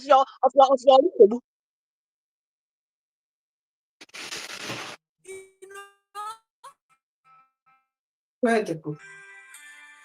Anyway, Dalma has got I have to go now. Thank you. I hope this thing. Yes, thank you so much. That is okay. I missed you on my platform, but so far that is why when I see you, I say glory be to God. Because I wanted to close and let be here. Because our people, this thing, on and off because of work. Anyway, yes. Thank you so much. One place, I say now, you remove emotion from having freedom of a new country. Not the very difficult. Imagine at this stage, I know. Political solution that was the betrayal because of what? Will go a new government in charge and then may go official declaration or no change just sign the same way was it you sign or fail to go called and all of them. So in here can wish come as an Andican. Our mental toughness are very important and because of them when the internal conflict will burst out, one many in Ghana platform attack debate, but I got so same machine here. We must be strong before Kahanen won't be up. Because without us being strong, I get maybe all on my own. In here, the Biafra in a go declared Oge Asinua, ya wobo. Ya gbandi mmadụ na Chineke si na ga dikpe mmiri we mebi site na ngomara ha tịkwa na ọba asị na ọ bụkwa eziokwu na ọ ga-eme eme ọ bụ otu anka many of us na afụ okwu gọọmenti anyị and our declaration ọ bụrụkwa na ị ga-echeta otu nu ha si wee jiri ụgbọ ahụ ndị lala iwe lala iyi ụgbọ ahụ wee sevuo ụmụ anụmanụ ihe ndị ọ sevu n'ime marakwa na ọkwa ihe bụ Biafra ị na-anụ okwu ya right now Biafra bụkwa ụgbọ nu ha si nu adịkwa tụọ ọkwa ụgbọ anka Maazị Nnamdi Kanu Simon Ekpa na-atụ ihe right now. Happy about an email na on social media. Remember, my for tranua, you will wa. A mile for tranua, you will what all mano. Okay, and when you okay, waiting an email, but coffee in right round the Mara Bino, the Mara Banage. Whatever Banage. Or boy, how can I have an right now? I am moving forward for the mother of Semidian Musila platform what's going on in yours. Can I get a week or when I think otherwise? I am telling you the gospel truth. The level has changed. The game is no longer in our own common sense to handle it. If you cannot reason it, so everything is under international community. That is because they are the one giving recognition. The recognition is not coming by Biafran people. It's not coming from part of Africa, but it's coming from. But moreover, it's coming from and then all the that political recognition and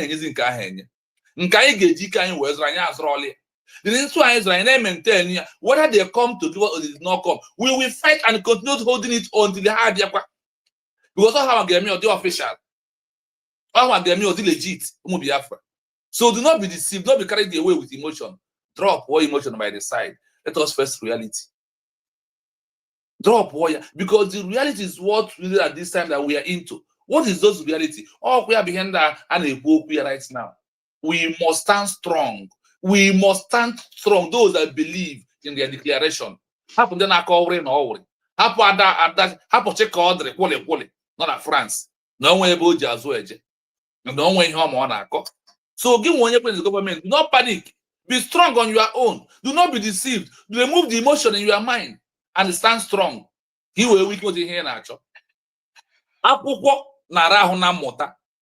Ma onye nwe ndidi mụta ya na ọ na-asụ ụsọ. Ọ bụ ebe a ka anyị nọ kịta o. Akwụkwọ na-ehe ahụ na mmụta. Ma ọ bụrụ na ị nwee ntachi obi, nwe ogologo ndidi wee mụta ya, ị bụ ịmarala akwụkwọ and ọ ga-adịrị gị na mma. So ụmụnne m, onye emechezina na ihe ọ bụla anyị fara anyị ekwu na ekwu na ọ dị na mma. It's not true. There is where the world are looking for us, and there's something they want from our hand. Or let's until we stand as they are watching us right now. Also, that they are watching what is going on, that they are watching what is happening. Na ha dịkwa njikere inye recognition ebe ọ bụ na enye gị ọdị echi ebru talk of the town otu esi wee bru failure. Na fa dị ready. That is why they are taking their time to supervise and monitor what we are doing. So please adhere to the important things and what you can do to make sure that we as the Biafran people support the government and push them to get international recognition. That is only way Mazi Nnamdi Kanu will be free without going to court, and nobody will rearrest him again.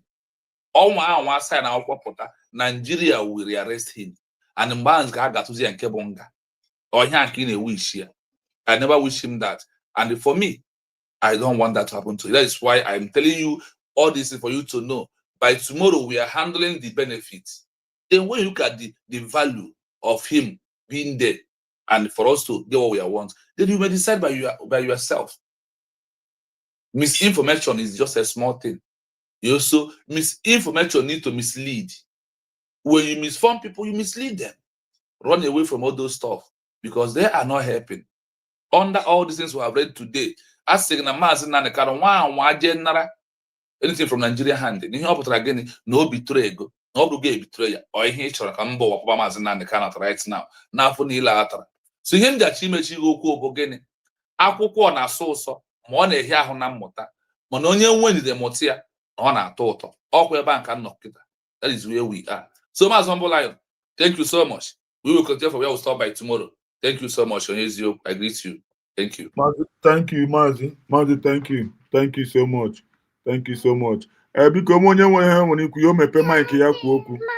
Onwe ihe nwere ikwu yo mepe mic. Maazị Ojugo, ndewo. Ndewo. Ndewo. Ndewo. Good evening, Maazị.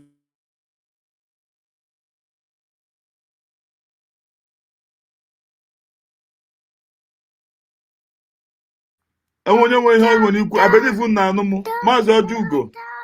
Maazị, good evening. Ndewo. Ndewo. Enweghị nwere ikwu gị go ahead. Ndewo. I just want to thank you for the good work you are doing, Maazị Humble Lion. And when I work the good news and the guidelines on what to do. I think this is my first time for him to hear my voice. And I'm making this year ike. And I'm saying they were jisike. No lomo na romo Biafra. So I'm making onyo obuna. ana m anụ ka nwa gị nwaanyị na-ekwu okwu na background. Ana m ekenekwa onye ọbụla ya jisi ike. Ọ na ada Biafra ka ọ bụ, jisi ike. So nwanne anyị nwoke, ana m ekenesi gị ike. Ịma na etu isi na-akọwa ihe a, o nwere ụfọdụ anaghị aghọta, but na many people now gathering everything you are saying. Everything you are saying. I say, may God Almighty guide and protect you, sir. Keep on the good work, you know? Go. All the go too late here, and yeah, on the too much. So, and I get always. So, they come back and the opportunity and awaken again. I think you're hearing me. Thank you so much.